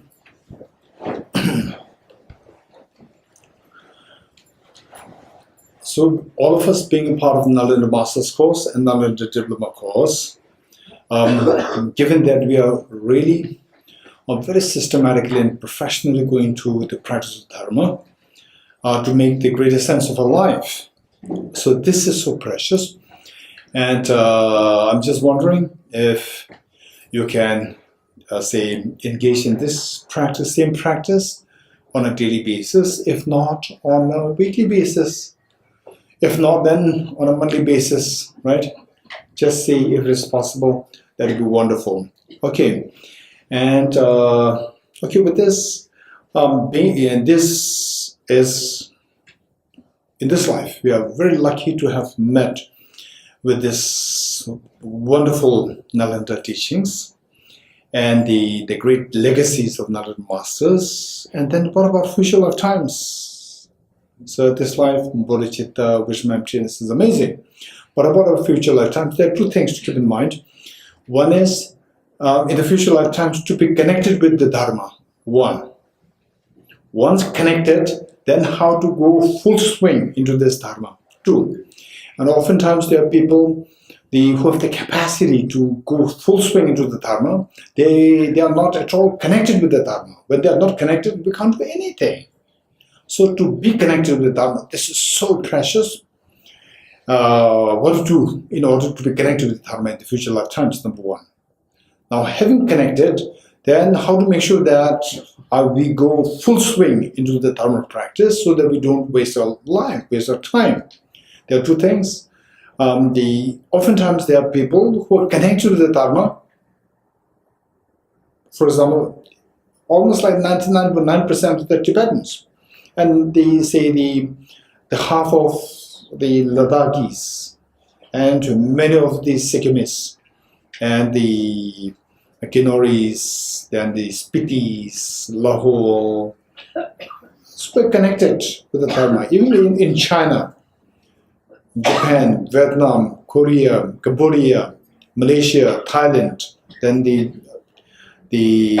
Burma, Sri Lanka. Many people, they're all connected. Being connected, born the family is you're connected. But how many are going into, say, this path very meaningfully? How many? So less, so less. So therefore, there are two things. How to connect it? Connection must be created by very powerful prayers. So the next stanza we're going to read is in order for us to be connected to this practice of the bodhicitta, wisdom, emptiness in the future lives. Then the following stanzas are stanzas extracted from the Bodhisattva Shantideva's Guided Bodhisattva Way of Life. So these are two for us to go into this practice full swing with great intensity and the valor once connected in the future lifetimes. Okay, we'll say this 3 times all together. Throughout my future lifetimes, may I always be guided by the compassionate Buddha and be able to uphold the true precious bodhicittas even at the cost of my life. Throughout my future lifetimes, may I always be guided by the compassionate Buddha and be able to uphold the true precious bodhicittas even at the cost of my life. Throughout my future lifetimes, may I always be guided by the compassionate Buddha and be able to uphold the true precious bodhicittas even at the cost of my life. In order to further increase it from now on, those with discernment who have loosely seized and awakened the mind in this way should highly praise in the following manner. Today my life has borne fruit. Having well obtained this human existence, I have been born in the family of the Buddha and now one of the Buddha's children. Thus, whatever actions I do from now on must be in accord with the family. Never shall I disgrace or pollute this noble and unsullied race. Just like a blind man discovering a jewel of a heap of rubbish, likewise by some coincidence an awakened mind has been born within me. It is the supreme ambrosia that overcomes the solitude of death. It is the inexhaustible treasure that eliminates all poverty in the world. It is the supreme medicine that quells the world's disease, wandering tide on the path of conditioned existence. It is the universal bridge that leads to freedom from unhappy states of birth. It is the dawning morn of the mind that dispels the torment of the disturbing conceptions. It is the great sun that finally removes the misty ignorance of the world. It is the quintessential butter from the journey of the middle of the Dharma.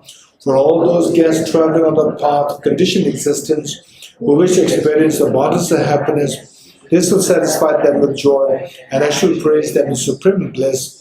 Today, in the presence of all the protectors, I invite the world to be guests at a festival of temporary and ultimate delight.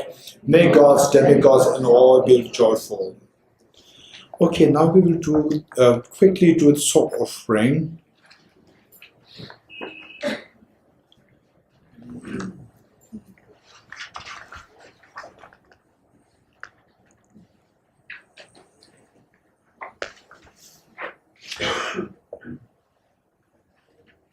Okay, perhaps what you can do is that Tejala, you can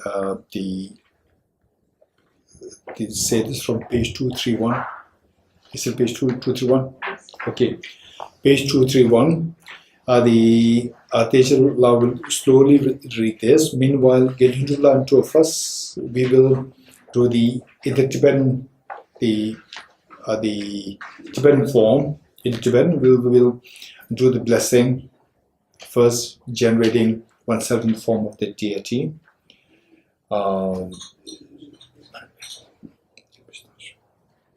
At the generated form of the deity, and then the blessing all the Tsog offerings. And meanwhile, you will recite this. It will lead you, and I'm going to. So you're also blessing the Tsog. You're also doing the blessing. I will try to explain this very briefly. The offerings which are already there, we have to think of the emptiness nature of them. Dissolve them into emptiness.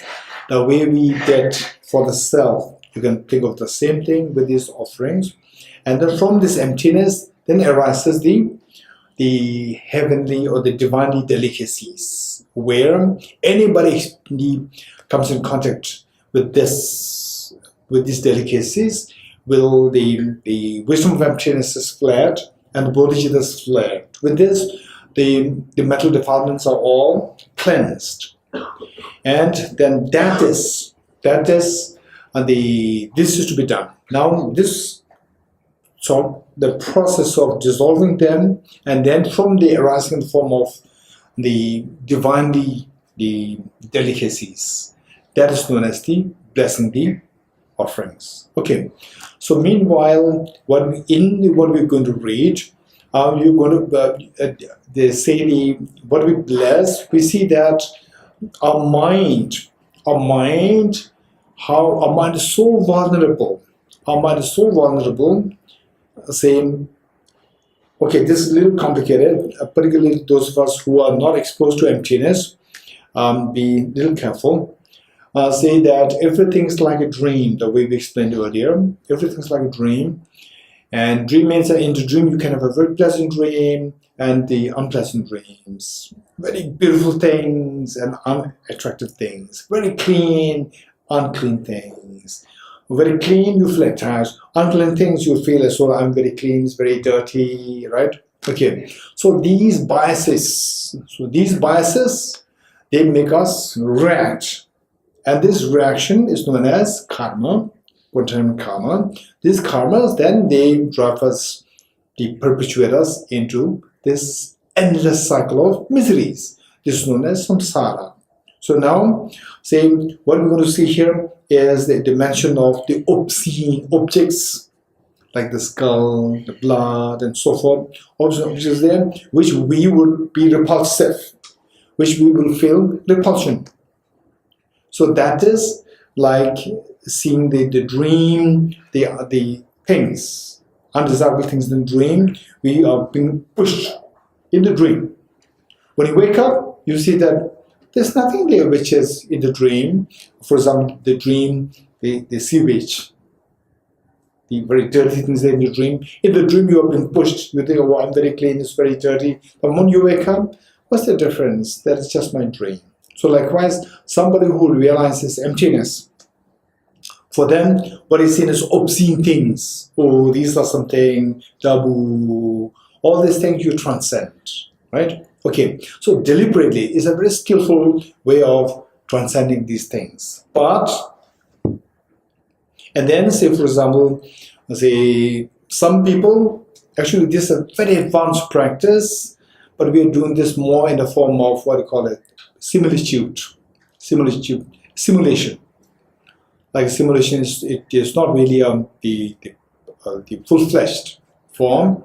But we have to know these things. Sometimes, when, particularly being a part of Nalanda Master's course, Nalanda Diploma course, then you may be more aware, interested to take part in the other centers. Then in the other centers, they do things in a very raw form. Then you may see the meat, you may see the alcohol and so forth. So this, my teacher always discouraged us from actually touching those things. So therefore, but the idea is that what we see as very dirty, not nice, not decent, and so forth. So this is through the wisdom of emptiness we try to transcend. So the idea is that wisdom of emptiness is must. Without this, whatever is being done there, in other words, tantric practice, they make no sense. Keep this in mind. Without wisdom of emptiness.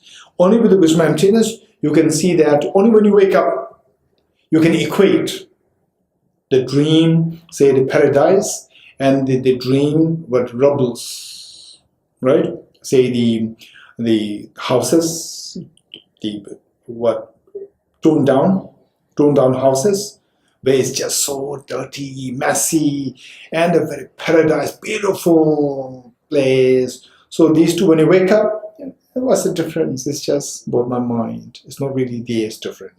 So this difference is seen in the dream, not outside.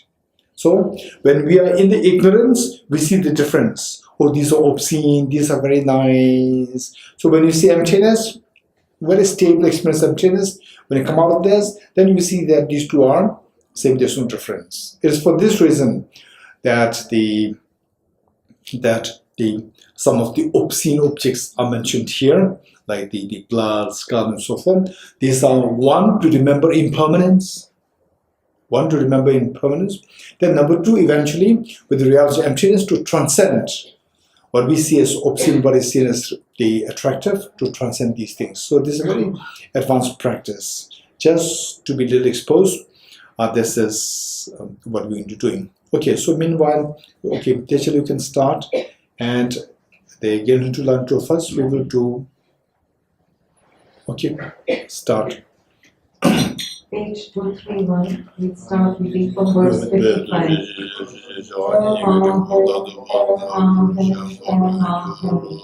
Pure clouds of outer, inner, and secret offerings, objects that bind us closer, and fields of vision, pervade the reaches of space, earth, and sky, spreading out beyond the range of thought. In essence, they are pristine awareness. In aspect, the inner offering and the various objects of offering. Their function is to generate the extraordinary pristine awareness of emptiness and bliss as objects to be enjoyed by the six senses. Imaho, in the grand play of pristine awareness, all places are Vajra fields, and all structures majestic Vajra palaces. Oceans of clouds of Samantabhadra offerings below forth. All objects are imbued with the glories of all wishes. All beings are actual Vedas and Virinis. There is not even the word impurity or flaw. All is but infinitely pure. From a state of Dharmakaya in which all mental fabrications are stilled, on top of a turbulent wind and blazing fire, upon the crown of a tripod of 3 human heads, within a proper human skull cup, the ingredients brilliantly appear one by one. Placed above them are Om, each sparkling with brilliant color. The wind becomes turbulent, fires flare, their ingredients melt, from their boiling crumble forth copious vapors. From the 3 letters, profusions of light rays radiate out in the 10 directions, drawing back the 3 vajras with nectars that dissolve individually into 3 letters. These melt with the nectar and blend with the ingredients, purifying, transforming, and increasing them. Emaho, becoming an ocean glittering with the splendors of all that could be wished for. O host of root and lineage gurus, healers, host of deities, angels of refuge, Veeras, Darkinis, Dharmapalas, and guardians of the teachings, I request you, who are of the nature of compassion, to appear and come to this offering site. Place your radiant feet firmly upon this elegant throne formed of jewels, amidst an ocean of clouds of outer, inner, and secret offerings. Grant us who are striving in the supreme realization the powerful attainments that we all wish for.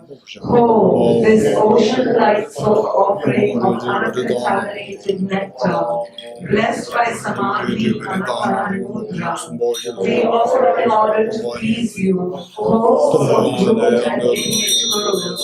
Om contented by sport with all the splendors that could be wished for.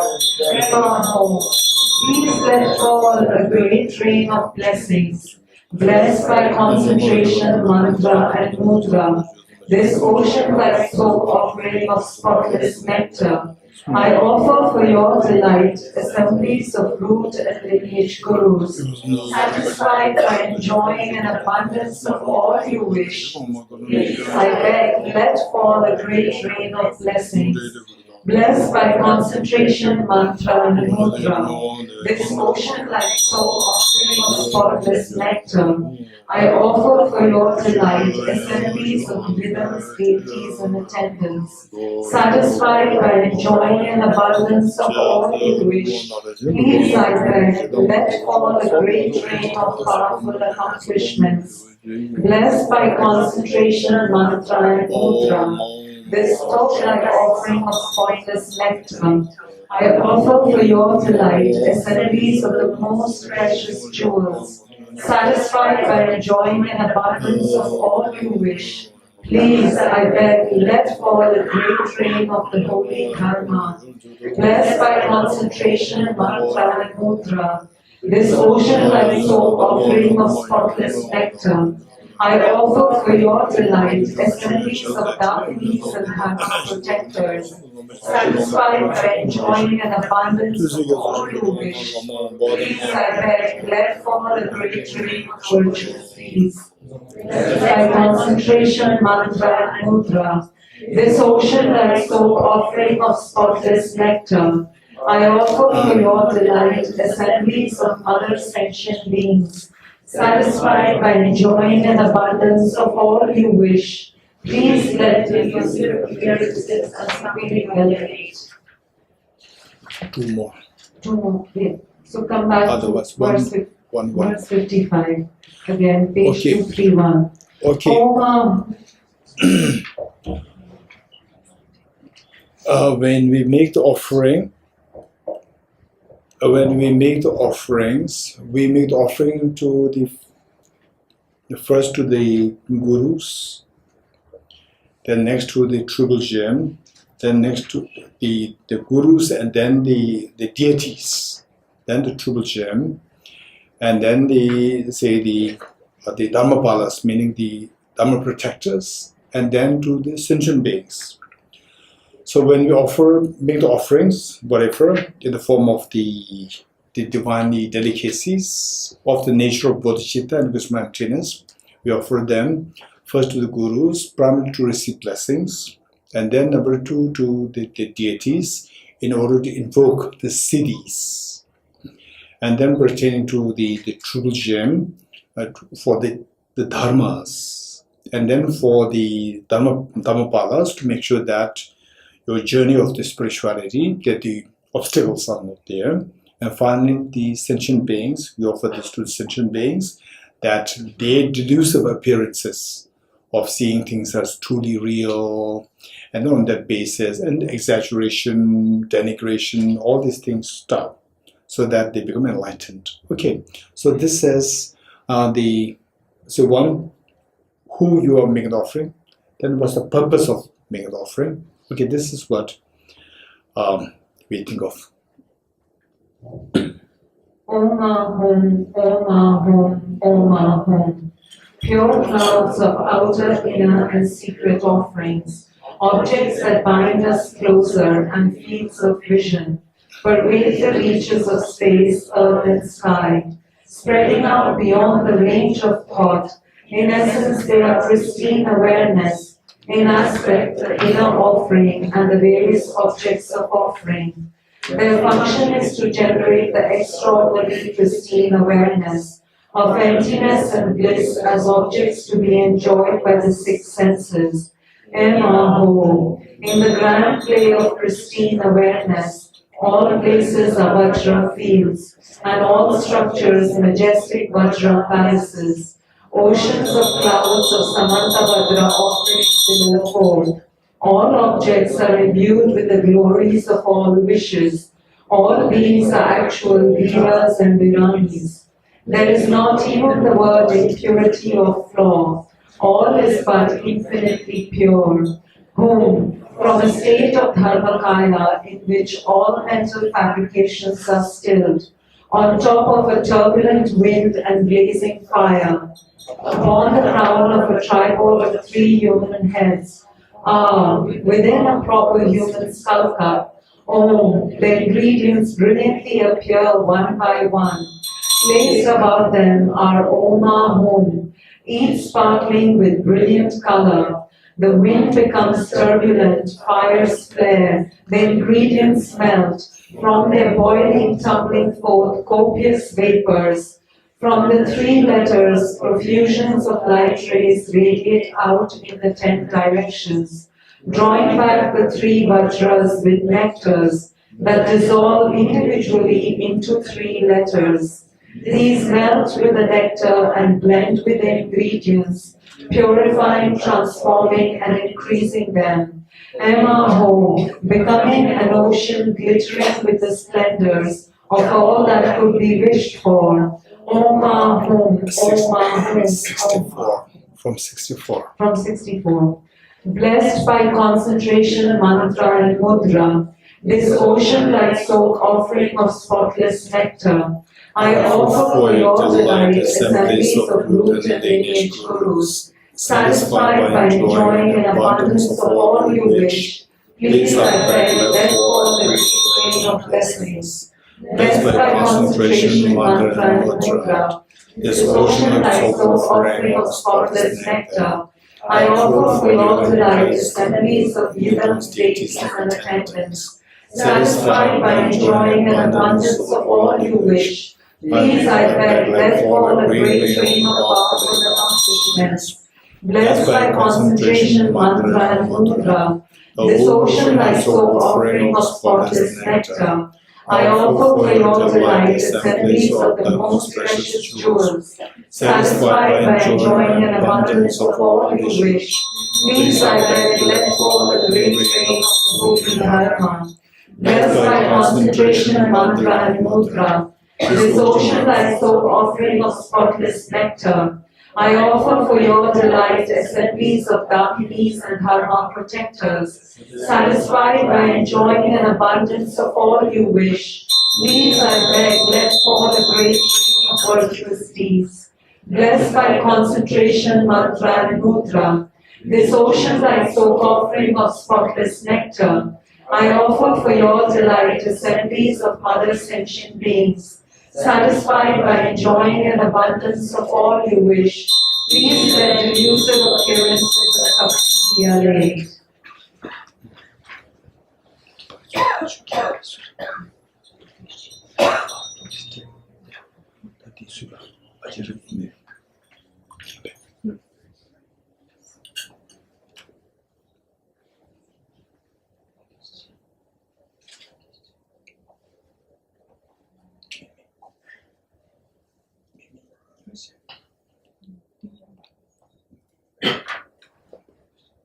Chasir. Chasir. Chasir. 3 prostrations here, up. Here. 3 prostrations.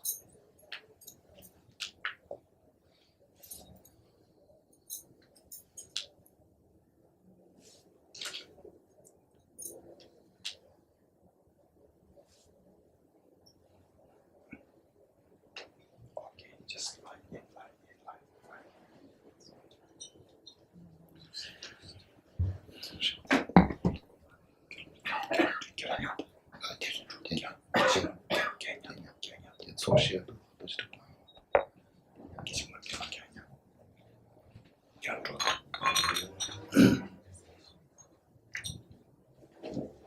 Offering the soap to the Master.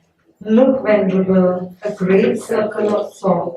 You have followed in the track of the Sugatas of the 3 times, and are the source of all powerful attainments.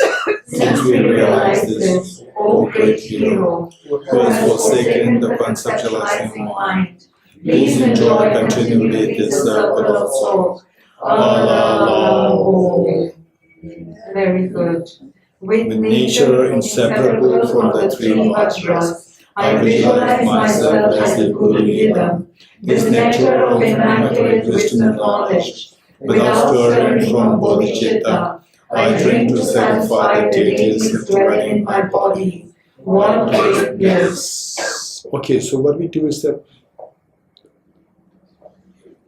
Okay, what we do is that the Mimila will have the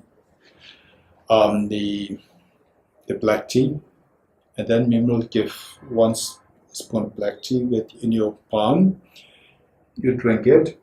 You feel it is a little sweet. You feel the joy or the bliss. Once you experience this, with this bliss, then you focus on emptiness. So this non-duality of the bliss and emptiness, this is the most important part of the Tsog offering. Likewise, Kumandla has the raisins. So the raisins, again you eat it, again the same thing, that you experience the bliss, the taste with imagine that the whole body is filled with the bliss. That bliss, focus on emptiness, so that becomes the actual offering. Okay.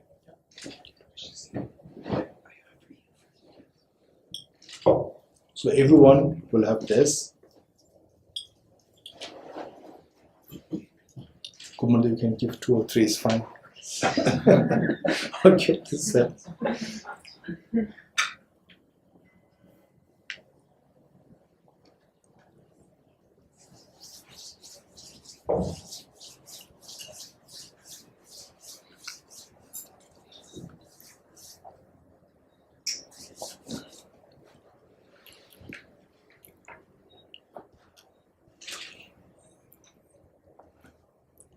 okay, now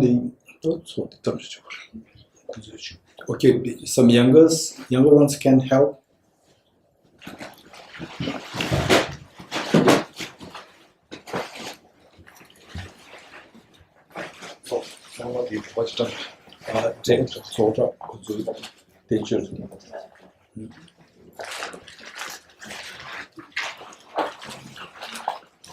Okay, so this okay.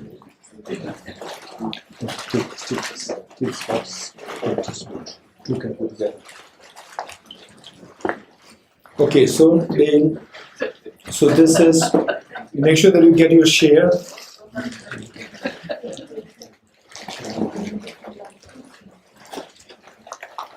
Make sure that you get your share, and then towards the end, I'll say from this you take some, you eat something. From this you eat something, and then when the one with the tray to collect the leftover sauce, when they come from here, so whatever you have from there, you can give something there. Leftover is for the local spirits. Leftover is for the local spirits.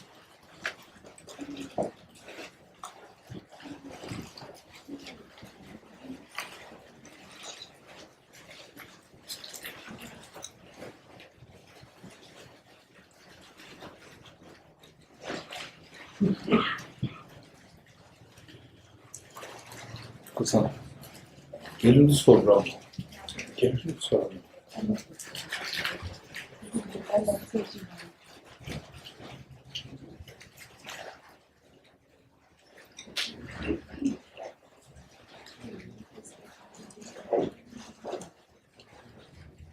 Gece solar consultation koştu.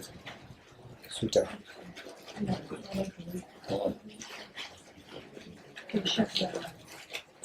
Geshe Dorji. Mananchi.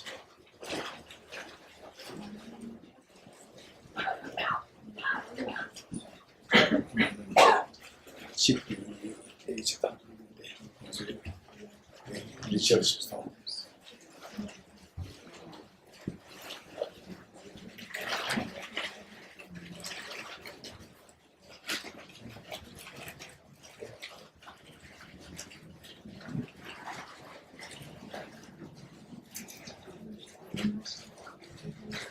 Okay, so now after taking something, then you can give some share for the local spirits also. So the two are coming to pick Richa and Manan. They are coming to pick up the share for the leftovers. You pick them up. You're coming to collect. Okay, Manan, you go this side. This side. Okay, the Richa will go this side.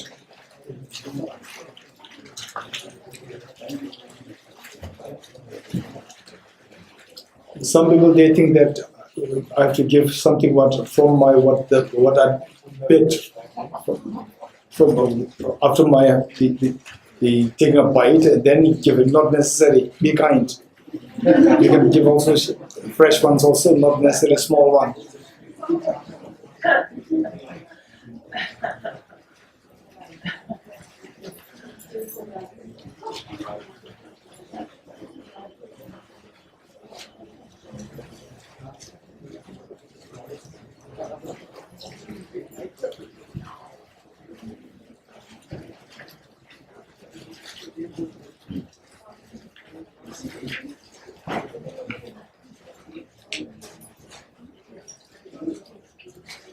Okay, now Tejala start the Song of the Spring Queen.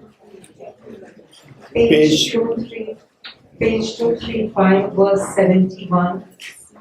All Tathagata Buddhas, Veera heroes, yoginis, dakas and dakinis, to all of you I make this request, O Heruka, who delights in supreme bliss, and who attends the mudra experiencing bliss, please by enjoying yourself in accordance with the rites, join with simultaneous bliss and emptiness. May the hosts of stainless dakinis look with loving compassion and accomplish all deeds, whom we make our request to you, that the Thagatas who are thus gone, as well as to the Veeras, yoginis, dakas and dakinis. Yoginis dance with enchanting soothing movements, the protector so exceedingly to please, and the multitudes of dakinis come before us and bless us, bestow upon us innate great bliss. Ha la la la la ho,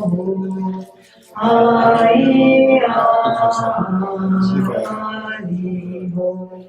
You, the multitudes of immaculate dakinis, look upon us with love, bestow all powerful attainments, whom we make our request to you, Thagatas who are thus gone, as well as to the Veeras, yoginis, dakas and dakinis, the great bliss that is possessed of liberating qualities, the great bliss without which freedom cannot be gained in one life.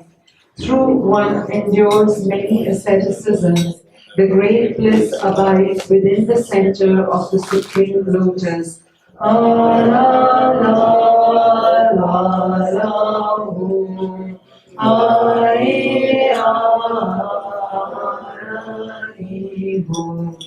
You, the multitudes of immaculate dakinis, look upon us with love, bestow all the powerful attainments, whom we make our request to you, that the Thagatas who are thus gone, as well as the Veeras, yoginis, dakas and dakinis, just as the lotus born out of the mud, great bliss though born out of desire, is unsullied by its faults. O supreme yoginis, by the bless of your lotus, may the bonds of samsara be quickly untied.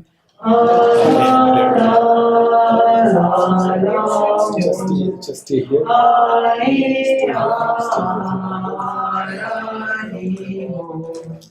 You, the multitudes of immaculate Dakinis, look upon us with love. For all the powerful attainments, whom we make our request to you, the Tathagatas who are thus gone, as well as to the leaders, yogis, dakas, and dakinis, like a swarm of bees drawing forth the nectar of flowers, may be likewise be satiated by the captivating nectar of the mature lotus, possessing 6 qualities. La la la la la mo.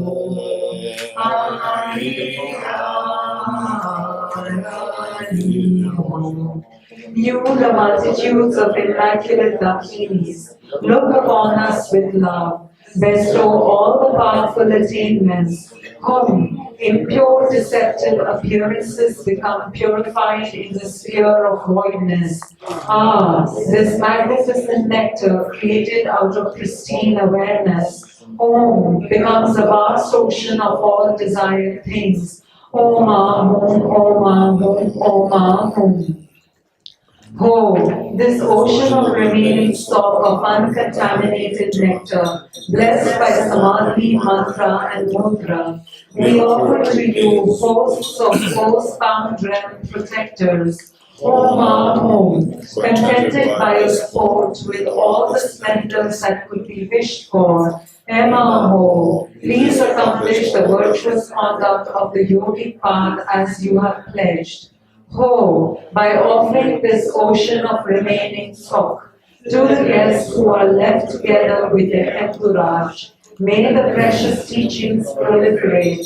May the upholders of the teachings, the offering patrons together with their entourage, and especially we yogis, all gain freedom from sickness, a long life, fame, good fortune, and abundant wealth unwished for. Bestow on us the powerful attainments of actions, such as pacification, increase, and so forth. O oath-bound protectors, protect us. Help us obtain all powerful attainments. Make us meet no untimely death, sickness, demons, or interfering spirits. See that we have no bad dreams, ill omens, or calamities. May we have worldly happiness, good crops and harvests. May the dharma flourish, all goodness and joy come about, and may all the wishes in our minds be fulfilled. By the force of this bountiful giving, may I become a self-evolved Buddha for the sake of all sentient beings. And by this gesture of generosity, may I liberate the multitudes of beings who were not liberated by the Buddhas of the past. O holy and venerable cause, please. Okay, so basically towards the end of what we read now, this is the invoking the local spirits after giving their share of the Tsog, local spirits, and we see that for us to have long life, wealth, and so forth, the good crops and so forth, the idea is that these are not the main requests, because the local spirits, they cannot really give us enlightenment, they cannot give us Buddhahood.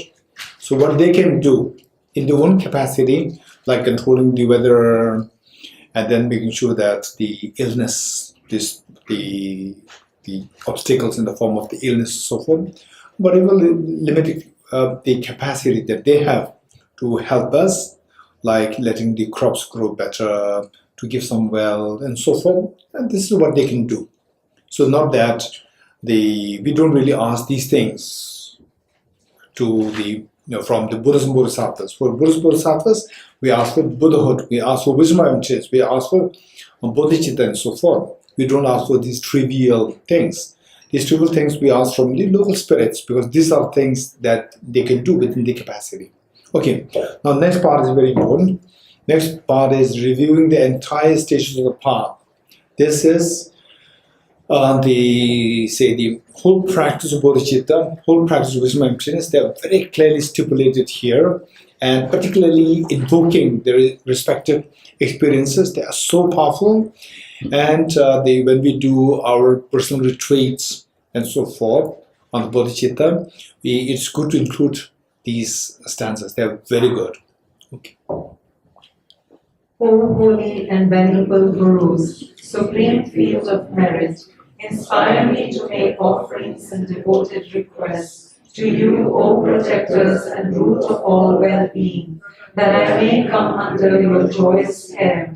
Inspire me to realize how this opportune and fortunate rebirth is rare, found but once and quickly lost, and thereby, undistracted by the meaningless works of this life, seize its meaningful essence. Afraid as I am of the searing place of suffering in the lower realms, inspire me to take heartfelt refuge in the three precious gems, and to fervently strive at avoiding non-virtue and accomplishing all collections of virtue.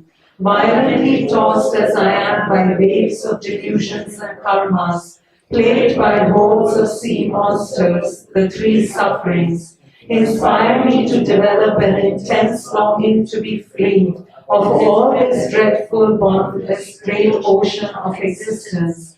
I have abandoned the view that sees this unbearable prison of psychic existence as a pleasure grove. Inspire me to train in the three trainings, the store of the Arya's treasures, and thereby uphold the banner of liberation. I have considered how all these tormented beings are my mothers who have kindly cared for me again and again. Inspire me to develop unfeigned compassion, like that of a loving mother for her precious child. As no one desires even the slightest suffering, nor ever has enough happiness, there is no difference between myself and others. Therefore, inspire me to rejoice when others are happy. This chronic disease of self-cherishing myself is the cause of unwanted suffering. Perceiving this, may I be inspired to blame, begrudge, and destroy this monstrous demon of self-cherishing. Cherishing my mothers and seeking to secure them in bliss is the gateway to infinite virtues. Seeing this, may I be inspired to hold them dearer than my life, even should they arise as my enemies. In brief, infantile beings labor for their own gain alone, while the Buddhas work solely for others. Understanding the distinction between their respective faults and virtues, may I be inspired to be able to exchange myself for others. Cherishing myself is the doorway to all downfalls, while cherishing my mothers is the foundation of everything good. Inspire me to make the core of my practice the yoga of exchanging myself for others. Therefore, O venerable compassionate Gurus, bless me so that all karmic obscurations and sufferings of mother migrators may ripen upon me right now, and that I may give others my happiness and virtuous deeds, in order that all sentient beings have happiness. Though the world and the beings therein are full of the fruits of evil, and undesired suffering shower upon me like rain, inspire me to see them as a means to exhaust the results of negative karma, and to take these miserable conditions as a path. In short, no matter what appearances may arise, be they good or bad, inspire me to take them into a path embracing the two bodhicittas. Through the practice of the five forces, their sense of the entire dharma, and thus enjoy only a mind of happiness. Inspire me to immediately conjoin with meditation whatever I encounter, by the skillful means of having the four applications, and to make this opportune rebirth worthwhile by practicing the advice and commitments of mind training, so that I may rescue all beings from the vast ocean of becoming. Inspire me to master true bodhicitta through love, compassion, and the superior intention, conjoined with the technique of mounting, taking, and giving upon the breath. Inspire me to eagerly strive in the practice of the three moralities of the Mahayana, and to build my mind stream with the pure bodhisattva vow, the single path journeyed by victorious ones of the three times. Inspire me to transform my body, wealth, and virtues of the three times into the objects desired by each sentient being, and through the advice of enhancing detached giving, complete the perfection of generosity.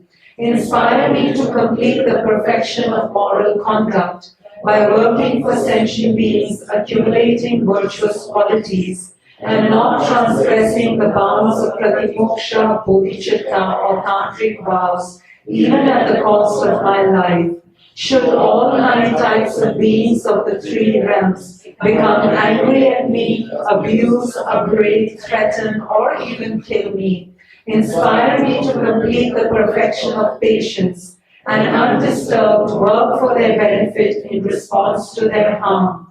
Even if I must remain in the mires of Avicii for an ocean of eons for the sake of each sentient being, inspire me to complete the perfection of joyous effort, and through compassion to strive for supreme enlightenment, by avoiding the faults of dullness, agitation, and distraction, with one-pointed concentration set on the mode of existence of all phenomena, emptiness of true existence, inspire me to complete the perfection of concentration, through the wisdom of discriminating suchness, conjoined with the induced tranquility and great bliss, inspire me to complete the perfection of wisdom, through the space-like yoga absorbed on the ultimate truth.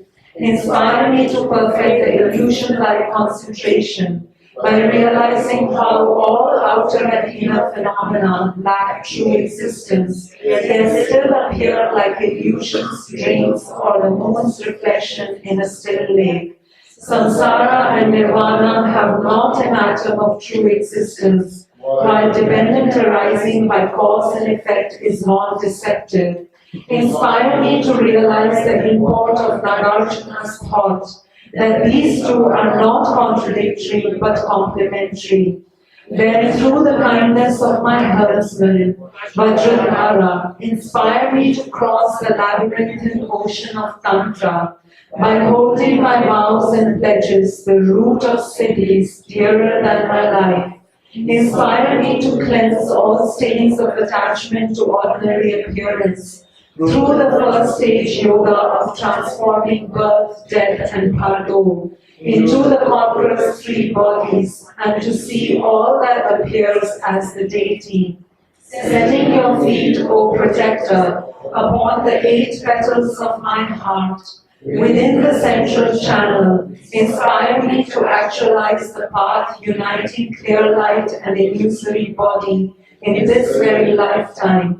Should I not have completed the points of the path at the time of death, inspire me that I may reach a pure land by either the instructions on applying the 5 forces or by the forceful means to enlightenment, the Guru's transference. In short, O Protector, inspire me that I may be cared for by you inseparably in all my future lives, and become your chief disciple, holding every secret of your body, speech, and mind. O Protector, please grant me the good fortune to be the very foremost of your retinue wherever you manifest Buddhahood, and that all my temporal and ultimate wishes and needs be effortlessly and spontaneously fulfilled. Having been thus entreated, pray grant this request, O Supreme Gurus, so that you might bless me, happily alight on the crown of my head, and once again set your radiant feet firmly on the corolla of my heart lotus.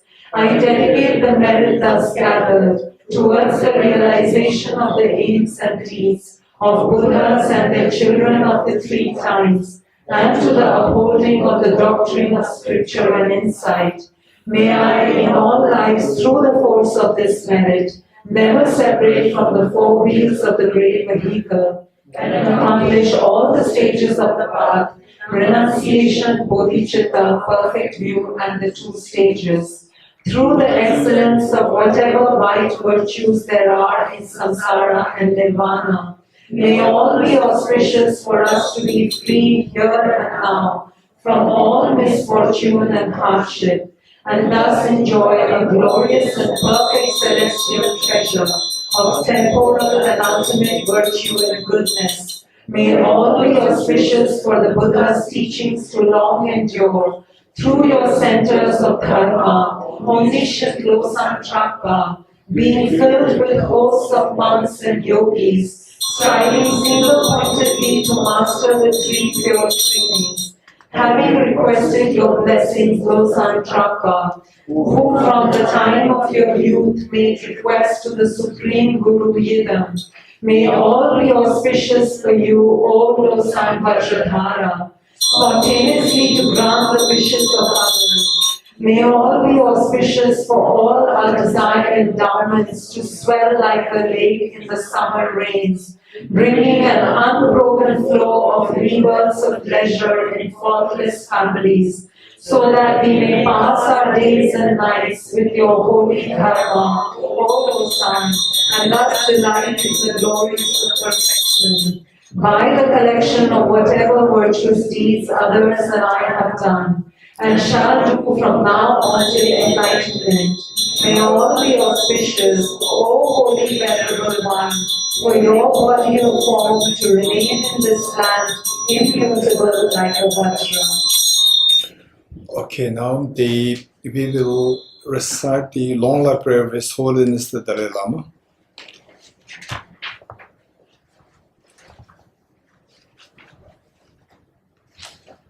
Page 251. 251.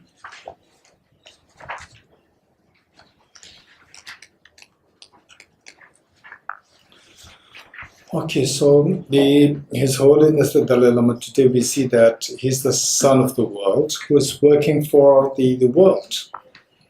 Of all the great leaders, the leaders of the world, we see that of course they are the leaders. They're working in their own capacity to work for the common people and so forth. But somebody who has a great vision for the world and exerting all his or her effort into this, we see that it is His Holiness the Dalai Lama. So let us pray that His Holiness live long and that his wishes are fulfilled spontaneously. For that matter, we'll recite the long life prayer of His Holiness. Page 251. Om Swasti, to the assembly of most kind teachers, both present and past, the miraculous dance of the body, speech, and mind of innumerable Buddhas, manifesting in accord with aspirant spiritual capacities, the wish-granting jewel, the source of all virtue and goodness. To you we offer our prayers with fervent devotion, that Tenzin Gyatso, protector of the land of snows, live for 100 eons, shower on him your blessings, so that his aspirations are fulfilled without hindrance. To the assembly of all meditational deities, manifesting as countless mandalas and divinities, the magical powers of immaculate transcendent wisdom, reaching to the farthest expanse of the space of ultimate reality. To you we offer prayers with fervent devotion, that Tenzin Gyatso, protector of the land of snows, live for 100 eons. Shower on him your blessings, so that his aspirations are fulfilled without hindrance. To all the victorious Buddhas of the three times, endowed with 10 powers and who are even masters of the gods, and whose attributes of perfection are the source of all compassionate deeds, befitting the vast ocean-like realm of sentient beings. To you we offer prayers with fervent devotion, that Tenzin Gyatso, protector of the land of snows, live for 100 eons. Shower on him your blessings, so that his aspirations are fulfilled without hindrance.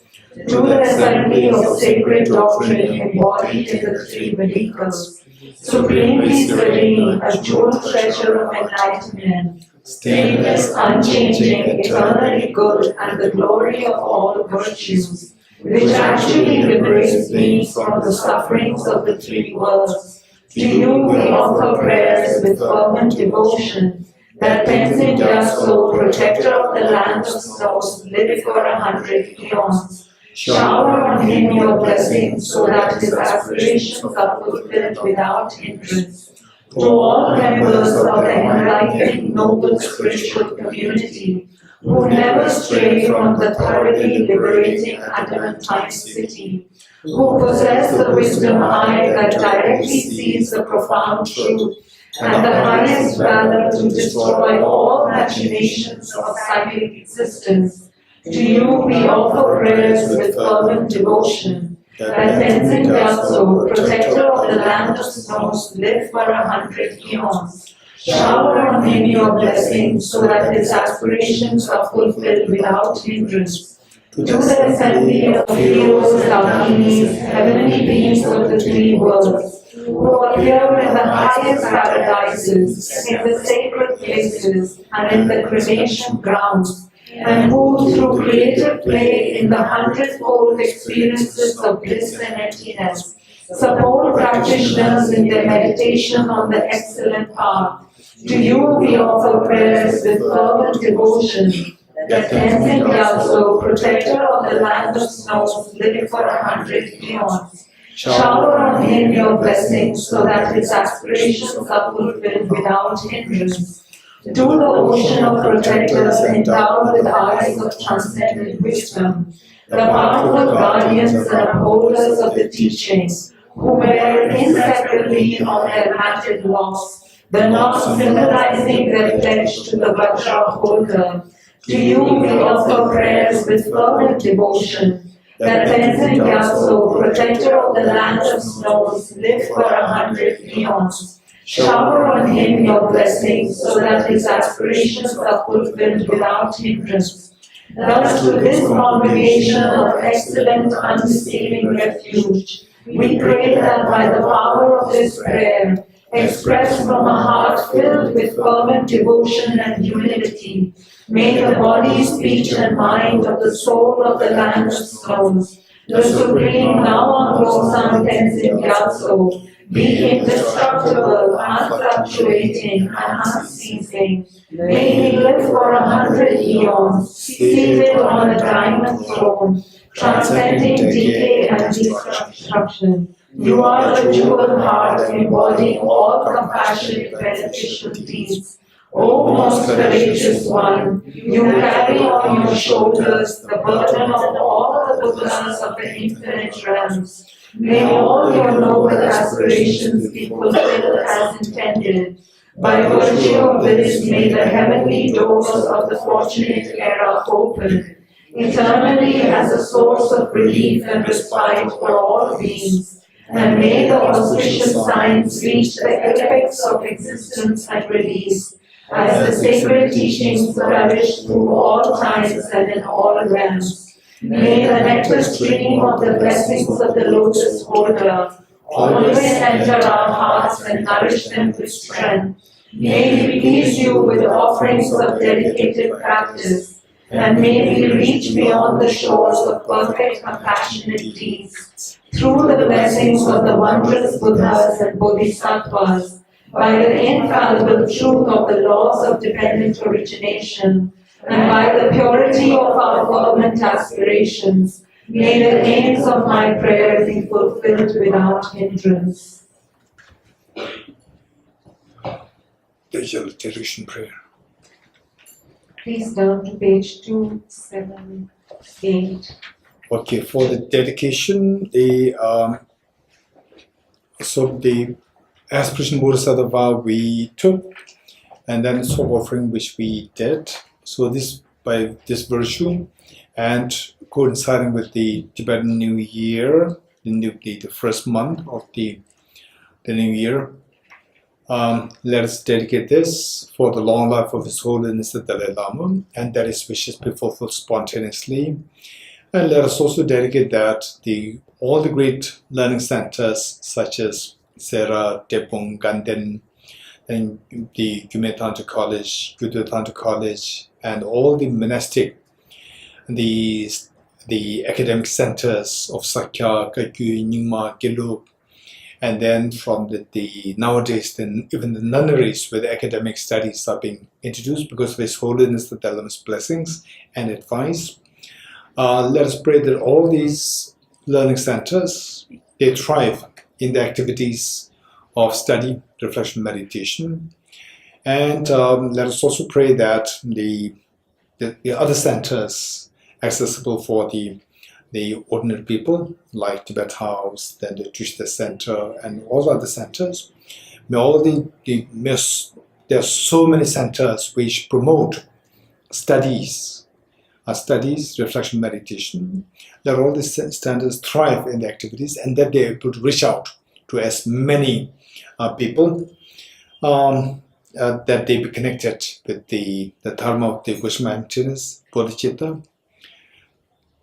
And the people who are engaged in these various centers, particularly who are volunteering, let's pray that they also have a very good health, and no obstacles are there, and because of which many people are able to benefit from some here at Tibet House. We have on top of the Tibet Secretary and all the staff here, we have Dibeshla, and who has been solely taking for this responsibility of the Nalanda Master's course, Nalanda Diploma course, and among the effort that he's putting, you wouldn't believe that he's just investing everything. In the first place, he left his corporate job, thinking that he'll get more time for his personal practice. Now, into Tibet House program, and he's actually literally hardly getting time for his personal practice, fully dedicating on the Nalanda Master's course, Nalanda Diploma course. Let us pray for his his aspirations, that he has good health, aspiration fulfilled. Then we have Dibeshla. In fact, what happened was that he made the request to me. Then it's like a business transaction. I made him. So he made a request that to start this kind of program. I said, only if you take the responsibility, then we'll do it. Then he said yes. Whereas for Rimala, no transaction happening. So Rimala, I more like the bulldozed her. So without the request coming from her side, I bulldozed her. You should take care of the transcription committee.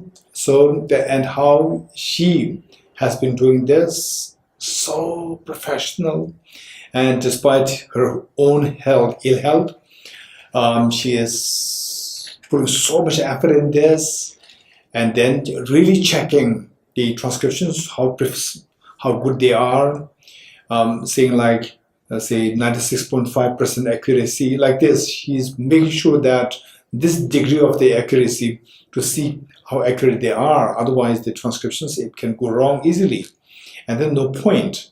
Better not to have the transcriptions than having a wrong transcriptions. So Rimala is there to make sure that it is coming up of high quality. So we are so grateful that Rimala is there, and let us pray that Rimala, her health gets back to normalcy as soon, that she recovers her health very soon. Let us pray for that. And then we have the many other helpers. For example, let's say like the Tenzin Vesala has been of great help for us in many ways. And then Tejala, particularly with this book and whatever things that I request, she's always there for us. And then Pujala always, wherever necessary. So we see that there are many people involved in this. And let us pray that they have good health, and that the spirituality grows like a waxing moon. And then everyone who is a part of the Nalanda Master's course, Nalanda Diploma course, and everyone who really admires or appreciates, everybody who feels that this program is so valuable, and then they feel like connecting with this. Finally, they are connected with Nalanda. Nalanda great masters, the erstwhile Nalanda great masters like Aranyarjuna and so forth. So let us pray that this is exactly what is happening, and then the finally the point is for all these things is to see that the flowering of the bodhicitta, the flowering of the wisdom of emptiness happens in the minds of all demon sentient beings. Let us pray that these two, the wisdom of emptiness, bodhicitta, eventually seep in the mind of all demon sentient beings, and the true demons inside the mind, they are already got rid of, and they are freed from all miseries, and they experience abundance happiness. So let us pray that the teaching of the bodhicitta, which carries the most beautiful mind in this universe, the bodhicitta, and the most fearless mind, the wisdom of emptiness, may these two thrive in the minds of all demon sentient beings, the present future. Okay, with that mind, let's recite it. Tijala. Page 278, additional dedication friends. In the land encircled by snow mountains, you are the source of all happiness and good. All-powerful Chandesi Tenzin Gyatso, please remain until samsara ends. Just as the brave Manjushri and Samantabhadra too realize things as they are, also I dedicate all these merits in the best way that I may follow their perfect example. I dedicate all these rules of virtue with the dedication praised as the best by the victorious ones thus born of the 3 times, so that I might perform the noble Bodhisattva's deeds. May the supreme bodhicitta that has not arisen arise and grow, and may that which has arisen not diminish but increase forevermore. Janju Sencho Rinpoche Mage Banam Ke Dorji Ke Banam Bane Baya Bane Bondo Pe Baisho. As long as space remains, as long as sentient beings remain, until then may I too remain to dispel the miseries of the world. Due to the merits of these virtuous actions, may I quickly attain the state of a Guru Buddha, and lead all beings without exception into that enlightened state.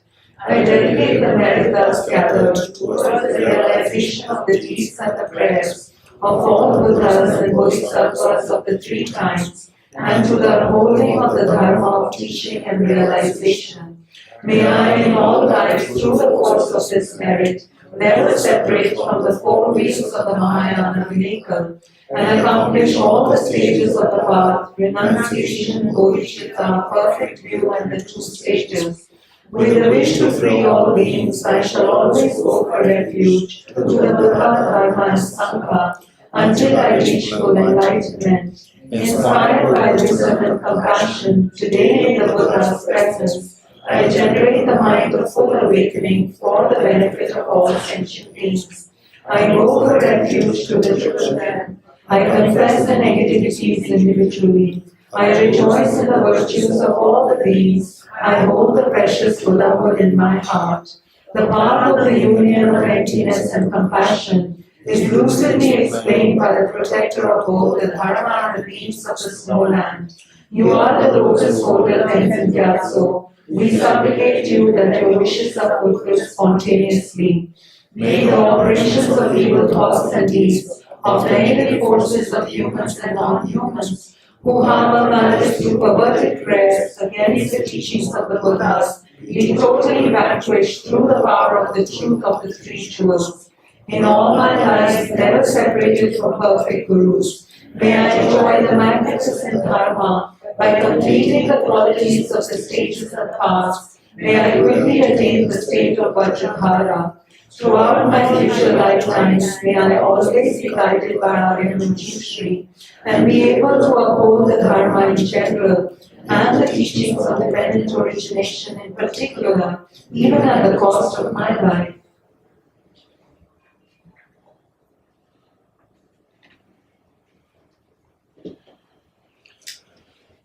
Okay, thank you. So the Nalanda diploma course, because we are a little running late, so we'll not have the diploma course for this class the next time. Yes. Okay, thank you.